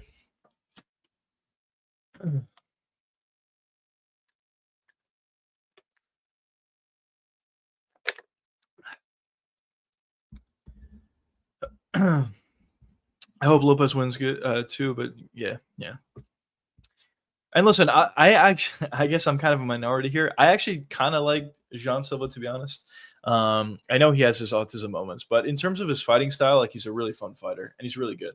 But And obviously, I'm high on him or whatever. But I also am still relatively high on Diego Lopez. I still am a fan of him. His come up when he was beating all those guys, finishing them in the first round was really fun. And I still think Diego Lopez is a good fighter. I just think he's running into a champion in Jean Silva in this fight specifically. But we'll see. I could obviously be wrong. I already put out my prediction video on the fight, why I feel that way. And also, I have another Jean Silva video coming out on Friday. So if I'm wrong, you guys could certainly let me know about it. But I am very confident that Silva gets it done. I hate that he plays autism by bargain and stuff. He just has antics for a humble guy. Yeah, he does have a lot of antics. Honestly, it kind of helps him out in the fights when he's like dapping up his opponents and whatever. I don't know. It kind of plays into his game, I guess. But yeah, it's definitely a part of his game and a part of who he is, I guess. But yeah, we'll see. Honestly, it really does suck that we have such a great main event for this card. Like, honestly, I would prefer this card just to be an Apex card. And listen, if the card's going to suck, just put in the Apex anyway and just have the main event be like a whatever fight. And then have Jean Silva and Diego Lopez be on a pay-per-view or the main event of a better card. That's what I would prefer because the fight itself is honestly so good. It's insanely good. So it kind of sucks that it's on like a whatever card, but still, the fact that we're seeing this fight is great. And I'm obviously going to be excited for it.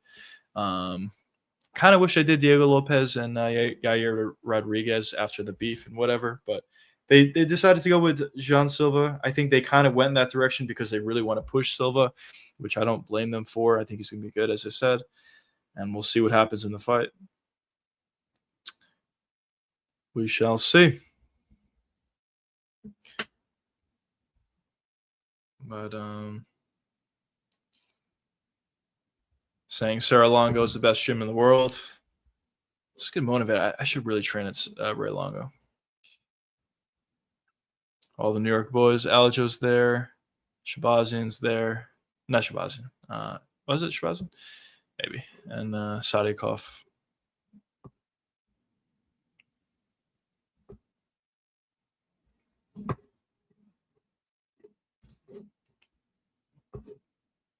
Saying he's the Northeast best kept secret. He didn't look that good. but good job by Vidal getting the finish at the end. Next, who do we have? Next, we have an undefeated 3-0 fighter against a 5-1 fighter.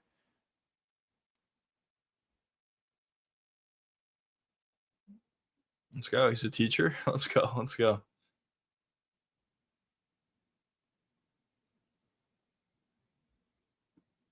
He's a wrestling coach, high school football coach.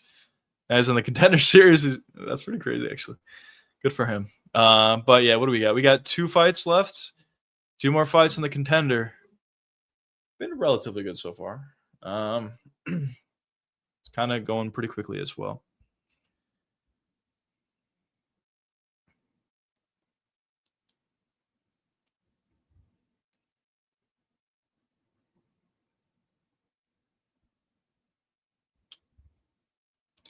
Let's see, boys. Let's see. By the way, I know there's a lot of really good fights upcoming, but what are you boys most excited about? Which fights are you most excited about? And which cards are you most excited about in general?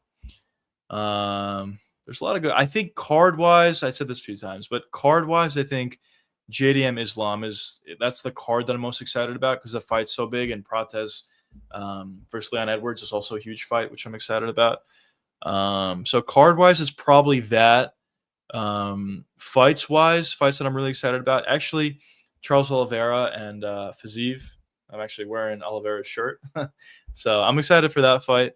I'm also really excited for Roundtree, Yuri Prohaska. That's going to be an absolute banger. Honestly, I mean, I said this before, and fights didn't turn out how I thought it would. Like Hamzat versus DDP. That was like the weirdest outcome I think of all time.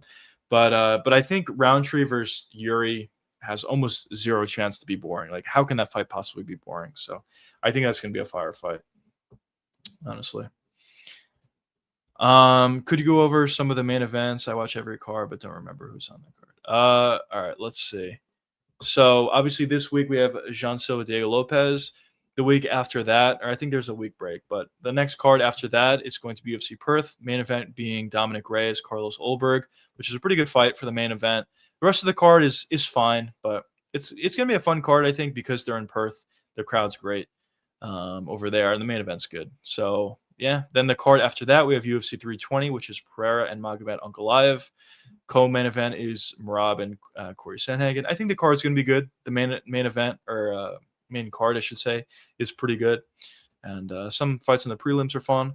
The week after that, we have Charles Oliveira, and Rafael Fiziev. I think that card's going to be pretty good.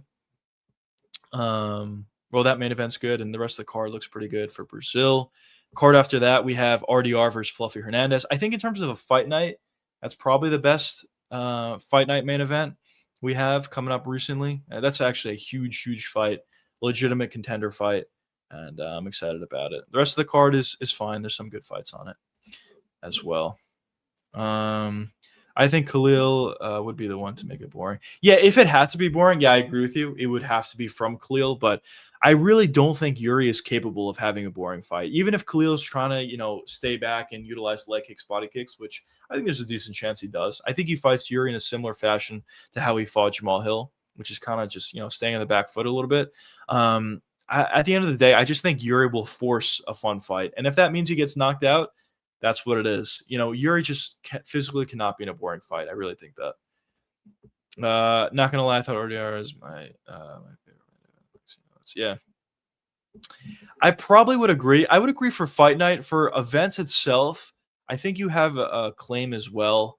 But I just think JDM and Islam is probably the most exciting main event for me.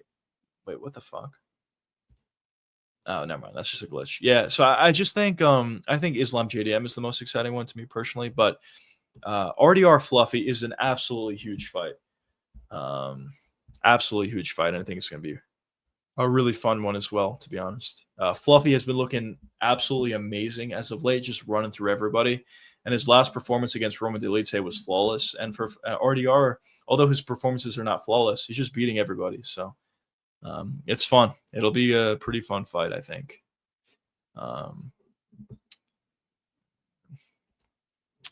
Even over Pereira. I would agree with you. I'm not that excited at this point about Pereira versus Unk, to be honest, because I feel like it might be a similar fight, or maybe Unk will find the finish. And I'm a Pereira fan. I don't really want to see that. At the end of the day, I think Ankalaev finds a way to find a victory again here, basically. But I'm not that excited about it at this point, but maybe on the night of the fight when they're walking out, when Pereira's staring down Ankalaev, whatever, I'll probably get excited for it at that point. But looking, at this point, looking forward, I'm not that excited about the fight either. So I'm definitely more excited about Fluffy versus RDR. Oh, I forgot JDM was later. Yeah. It's in November. I reckon it's in somewhere. Cam Teague. Yeah, he fought on the Contender Series before. Twice before, or just once before. He fought against Vajeos. Obviously ran into a really good fighter. But Vajeos is really going off on Twitter. I saw him on X tweeting about this kid and saying that he's guaranteeing that he's going to get a victory here. We'll see how he looks and how he does. But yeah.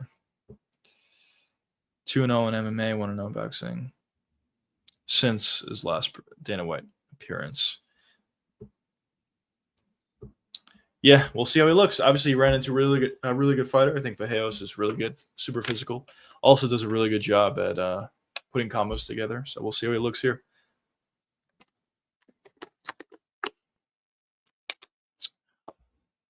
Here we go with Yanni.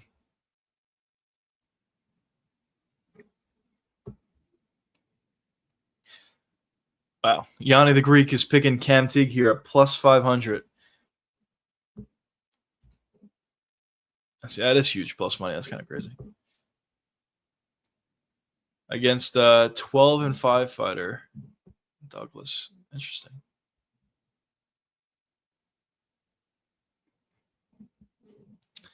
All right. Let's see.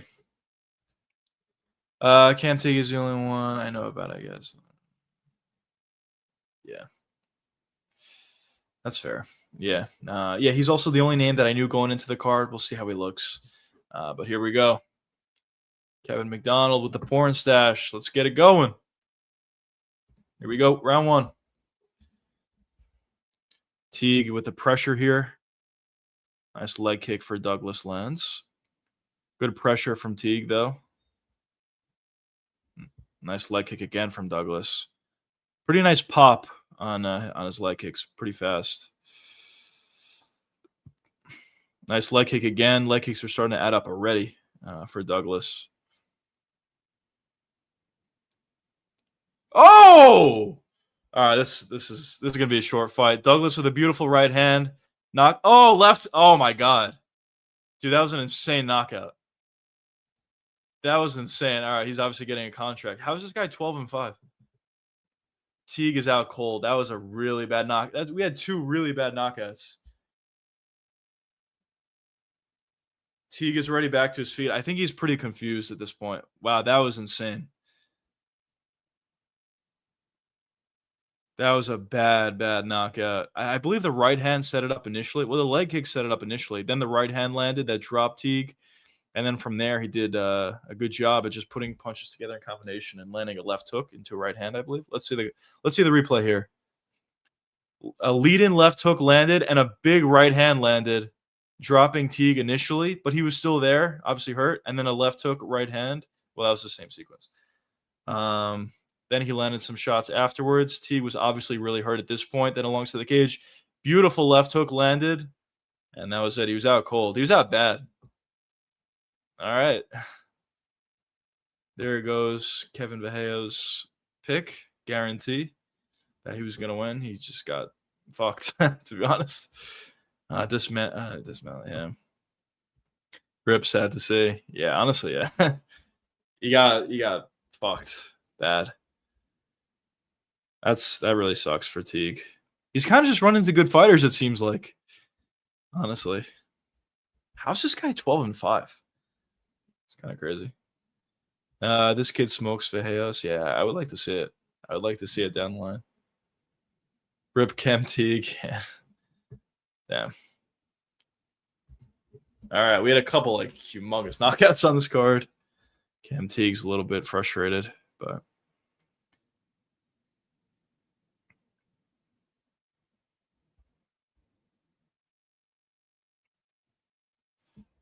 really good performance for Douglas. 36-second knockout. Obviously, Yanni the Greek was wrong, but whatever. Let's not rub it in at this point. That's crazy.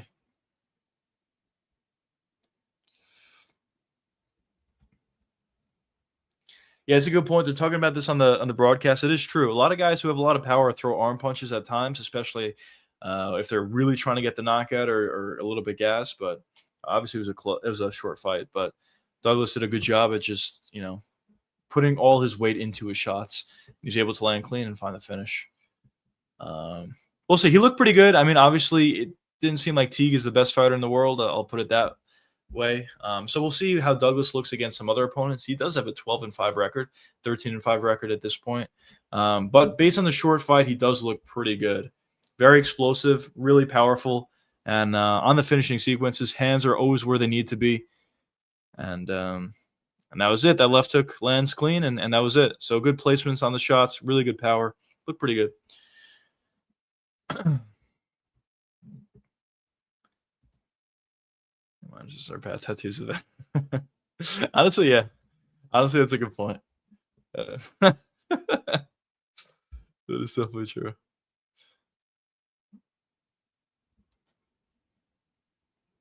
Fight win streak for Douglas. All these boys are emotional lately on this. Obviously, it's a huge opportunity for them, and especially if they're able to get the win.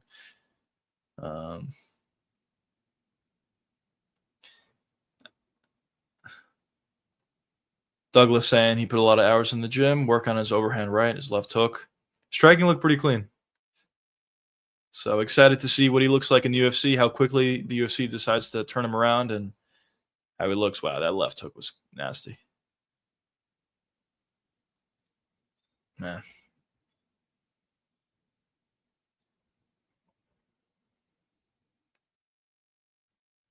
7th fastest knockout in the history of Contender Series. It's kind of crazy. There's that many finishes earlier than 35 seconds. It's kind of crazy. Or however many seconds it was. I think it was 35.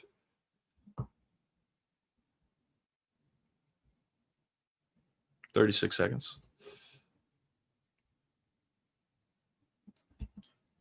Douglas saying he's grateful, thanking Dana White, obviously get a contract. So just doing a quick overview of the Contender Series so far on what I think is going to happen. I think, well, obviously Douglas is going to get a contract, of course. For Vidal, I think he's probably not going to get a contract. The only reason why I say probably not and not definitely not is he did get the finish at the end and seemed like Dana was kind of impressed by that. So maybe Freddie Vidal gets a contract, but if I had to say, probably no. And then for Sanchez, he definitely gets a contract. From Foro, she definitely gets a contract. I also think Dyer is probably going to get a contract as well. A lot of contracts being handed out. The only winner I think is probably not going to get a contract is Vidal, but we'll see. Teague is Christmas. Honestly, yeah. He looks like it. We'll see if they bring him back another time on the Contender Series and if he gets knocked out. I mean, it seems like he's running into some pretty good fighters, but yeah, he looks like the Chris Matino. Known only for losing and getting KO'd, yeah. Yeah. Unfortunate from our boy, but it does appear like that. Face tattoos for this guy. Look at this kid. Or not kid, but look at this guy. I always do that thing, that Dana White thing, where he calls everyone a kid, even if they're older than him. I do that all the time as well. It's kind of hilarious. But let's see how these boys look. I'm excited. I mean, obviously, I didn't know any of these guys coming into this card, but I'm excited about this main event, this heavyweight main event. Hopefully, one of these boys are good. By the way, also, I know the card is a little bit early for UFC Noche, which is probably on purpose because the UFC wants us to watch Canelo Crawford. Are you boys going to be watching it? I personally will. I don't watch boxing that much, but for huge events, I will be watching. And also, it's on Netflix, which is free. Free if you have Netflix, obviously. So this, I believe that's true. I think it's true.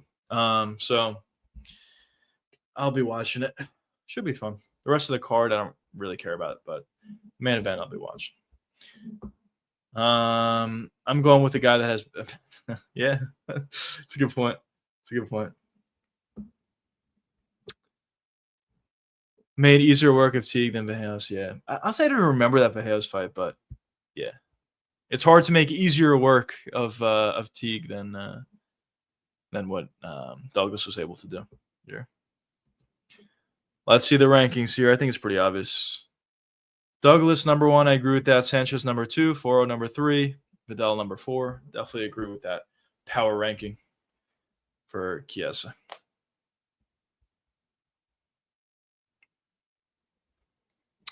Three of the 4 will get a contract. Do you boys think that Vidal's going to get a contract here? I think probably no, but we'll see. He did get the finish at the end.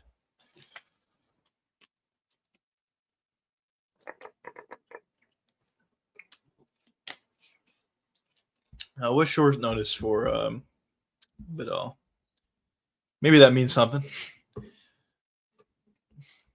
Maybe he'll have a better gas tank and also make weight if it was not short notice.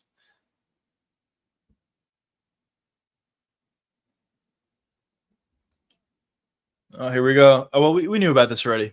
Susurkaev is fighting Eric Makhaniko on the Qatar fight, the Qatar card. We already knew about this. I already talked about this on live, but yeah, very, very busy for Susurkaev. He's not as good, obviously. We'll see what improvements he can make. But obviously, he's not as good as Hamzat.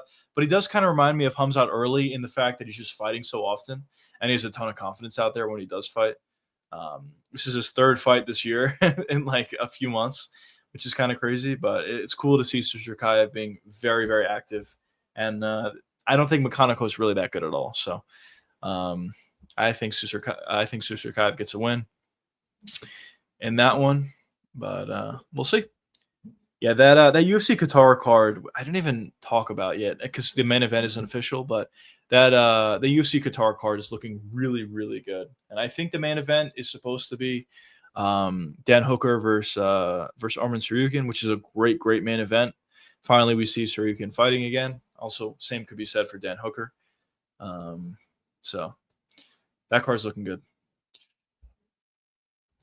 Suzukaev's overrated in my opinion. I agree with you. I actually agree with you. His opponent was pretty good, I think, that he fought. I forgot his name, but his opponent's pretty good that he fought in his UFC debut, obviously on short notice as well. But I do agree with you. I think he is a little bit overrated. He took some big shots. His defense doesn't appear to be that good. He got hurt, honestly, a couple times in that fight. And his grappling doesn't appear to be that dominant. Like, I think Suzukaev is good, but probably a little overrated. But yeah, Wakanago sucks. He's honestly, in my opinion, he's not UFC level. So I think Suzukaev finds a finish pretty easily in that fight, and gets another win. But we'll see, boys. We'll see. These Contender Series live streams that I do are a little bit honestly quieter than normal. I guess people don't really care about the Contender Series that much, but it's all good. I'll continue to do them. I like to watch Contender Series, and I like to watch with some of you boys that are interested in it. Obviously, we could see some of the talent that potential good talent making their come up for the UFC. Some of the flabbiest heavyweights I've ever seen, yeah. He's flabbing all around. Another blob added to the UFC heavyweight division if he gets the victory. Let's see. What's the odds? What's the odds on it? We have, does it say? Yeah. Minus 175 to plus 145. 233 heavyweight? He went in at 233? The fuck? That's insane. All right, we'll see. I mean, if you're weighing in at 233 for heavyweight, you might as well just make the cut to light heavyweight at that point. But obviously, he didn't want to cut the weight. We'll see.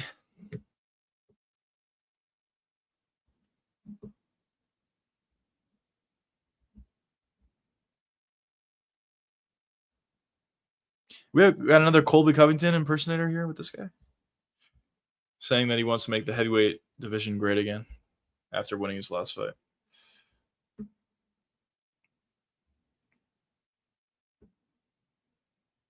Dude, this is literally the second guy in like the last 3 weeks. Second heavyweight fighter that's trying to be Colby Covington. Nah, this is pretty cringy, if I'm going to be honest. But hopefully he's a good fighter. If he's a good fighter, then it doesn't matter.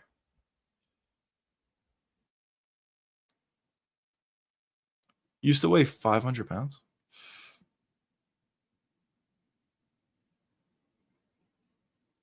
You can tell. Well, that's why he's probably so flabby. He's literally got tits.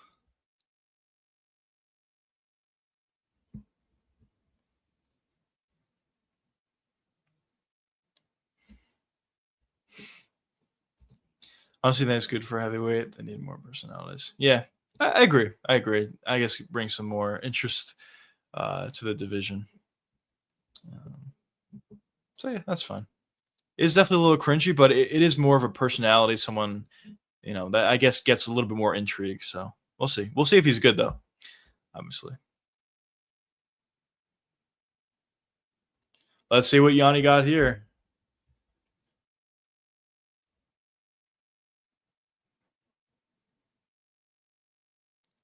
Yanni has Steven at plus 125. Another dog here. Let's see. Let's see if the dogs are barking. Honestly, yeah, pretty good week for underdogs. 3-1, I believe, and some of them are huge underdogs. So, if you were betting this card and you were betting underdogs, you're doing really, really well at this point. But we'll see. Here we go. Let's go.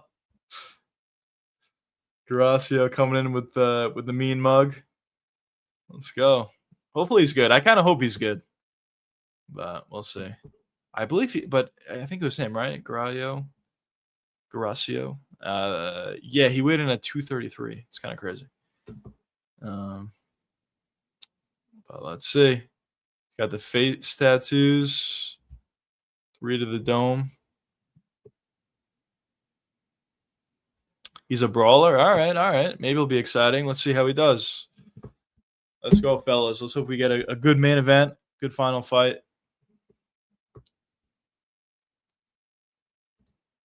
He should get this. Yeah, yeah. I agree. I agree. Yeah, it's not. It doesn't look great to look at. That was a crafty meme mug. Yeah, let's go. Let's go. Chili. Let's go. That's a good point. That is a good point. All right, boys. About to get into round one.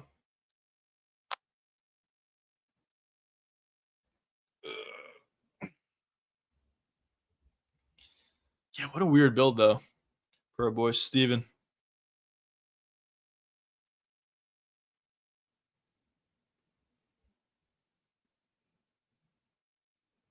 All right. Round one about to start now. All right, let's go, boys. Oh, huge size difference, by the way, between these two guys. Gracio lands right hand. Definitely brawling here. Oh! Gracio gets knocked out in like 3 seconds. It's over. Gracio, dude, he's too small. He shouldn't have fought at heavyweight. He's too small. Good victory there, though. He'll get a contract for sure. Jelly roll if he wasn't. Let's go. Let's go. But yeah. All right. Good performance. Quick fight. Steven will get a contract based on that, but he'll get a contract based off that, yeah. He should look to do something about that. Those tits, though.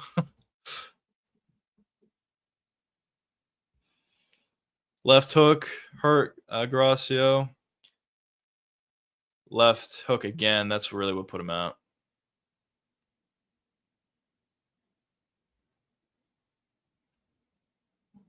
Yeah, if I'm Gracio, I mean, I don't know if he's going to get another UFC opportunity here. We'll see. But don't fight at heavyweight. He's way too small. Way too small for heavyweight.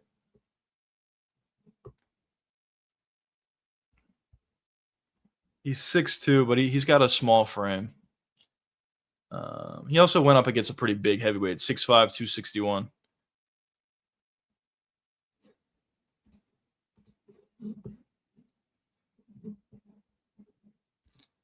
Came out gunplating for nothing, yeah.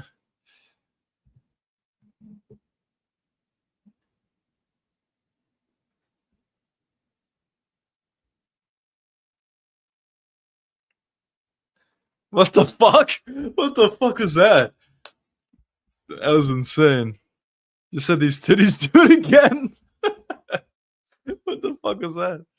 All right, there's your personality for the UFC. It wasn't the guy we thought it was going to be, but he's definitely a personality. Good performance from him, though. He'll definitely get a contract. We'll see what he do going from there. His titties do it again. What the fuck? All right, so I guess it's part of his shtick. He's not going to get rid of it. Embrace the man. Big shit talker. I like it. Yeah, it's some good personality. Very quick. Right hand landed. Right hand landed again there. Right hand gets blocked. But it was a left hook. That left hook hurt him. Then that left hook put him out. Listen, it's good to see a heavyweight that's willing to brawl. A lot of times these guys are just boring. I didn't even see that at the end. He did the whole jerk off thing. Let's go. He's got to stop doing this stuff with the fucking Mentis. It's fucking weird. But I guess he's embracing it. Good for him. I can.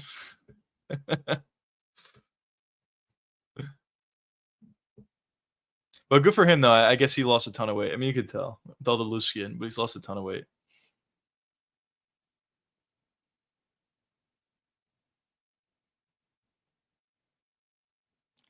Third fastest knockout. A lot of fast knockouts.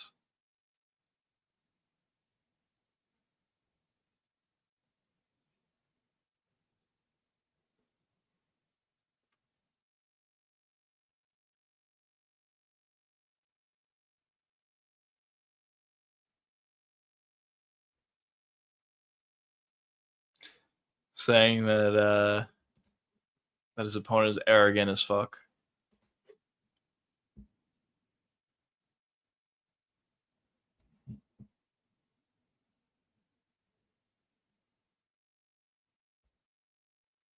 Yeah, obviously he'll get a contract. He's pretty fun. It seems like he's pretty fun. Good addition for the heavyweight division. Wait, what did he say? I didn't hear what he said. What did he say? I shouldn't hear what he said.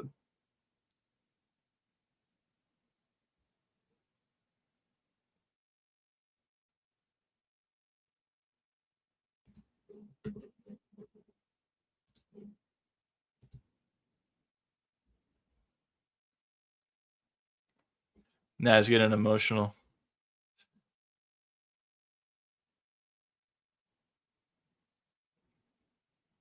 Yeah, good for him though. He lost a ridiculous amount of weight.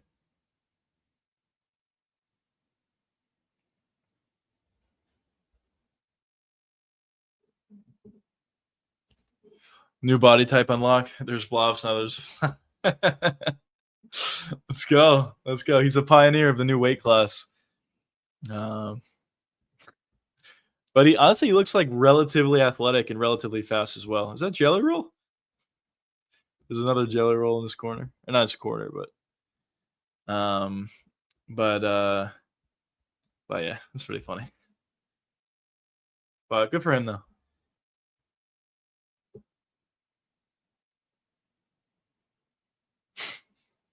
That's weird. Yeah, I was like,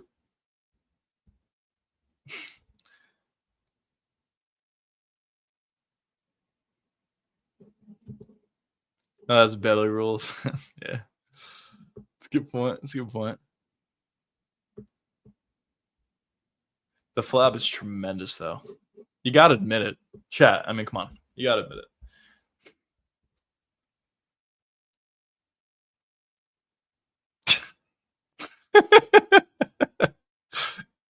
This guy's pretty funny. Not Jelly Roll, Belly Roll. Let's go. Let's go. All right, let's see, boys. Who's going to get a contract? I mean, I think it's pretty obvious. But let's see.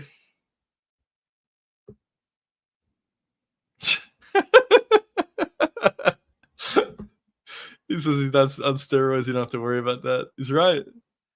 He's right. That's a lot to take Arvin Dick. It actually does. It actually does.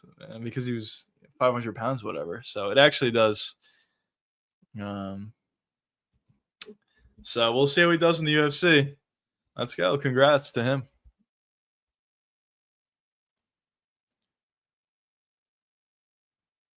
This guy's pretty funny, actually. Good for him. Good for him.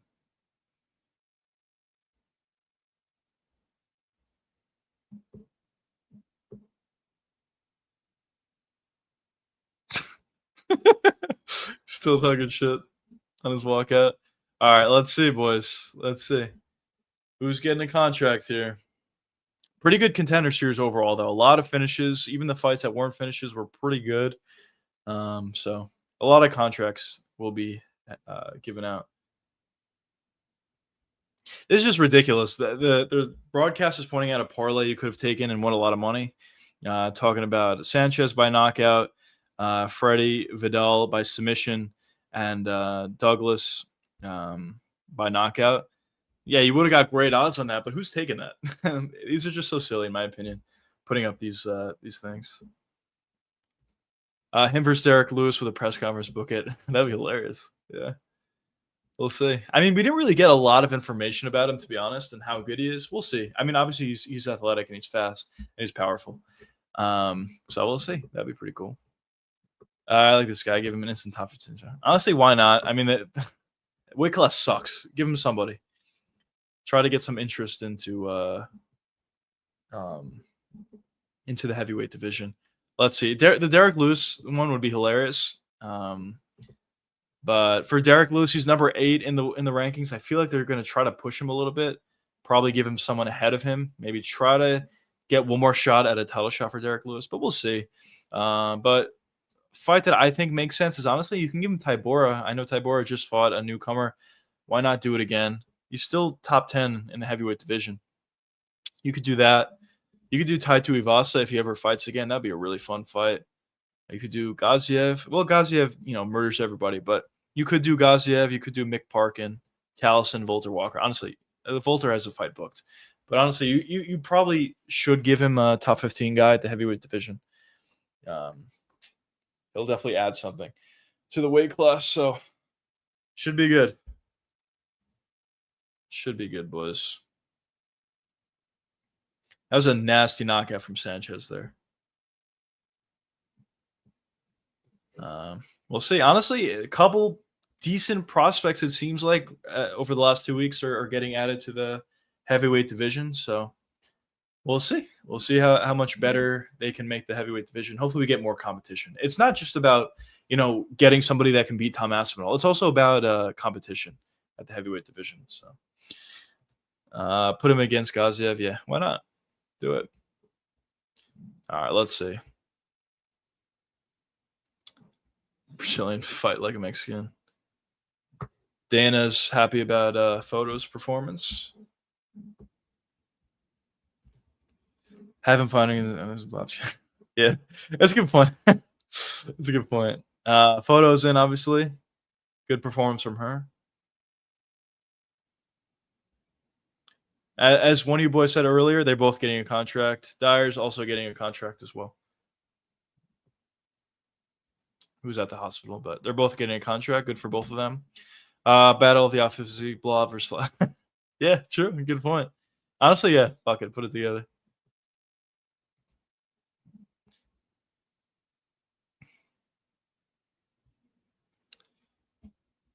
Let's go. He's only 22 years old, too. That's crazy, bro. Another contract for Sanchez. Obviously, he was going to get a contract from the beginning. Good performance from him.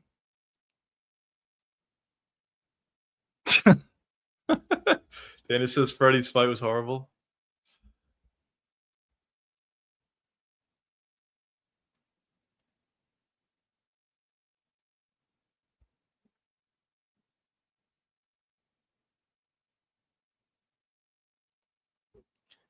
Freddie's not getting a contract like I thought, but Dana is giving him another opportunity to fight on the Contender Series the last week.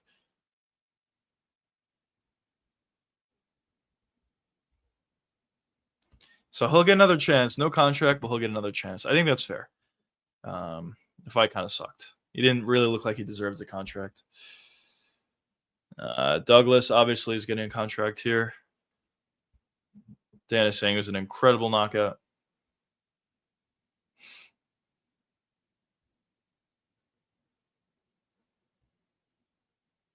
Now, obviously, the main event will get a contract as well.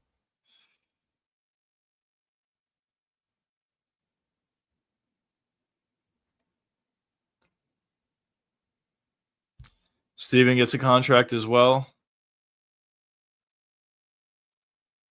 All right, 4 of the 5 winners of the card got a contract. Good for all of them. And I actually also a loser also got a contract as well. Good Contender Series overall, for sure. Some good fights. But yeah, I think I'm going to cut the stream off at this point. It's been a little over 2 hours. I appreciate everybody for being here. Tomorrow we'll go back to our regularly scheduled program. And I'll see you boys at 8 p.m. Eastern time tomorrow. Also, video will be coming out at 2 p.m. Eastern time. So be sure to check that out if you're interested. But anyways, peace out, boys. Thanks for watching the Contender Series. See you boys tomorrow.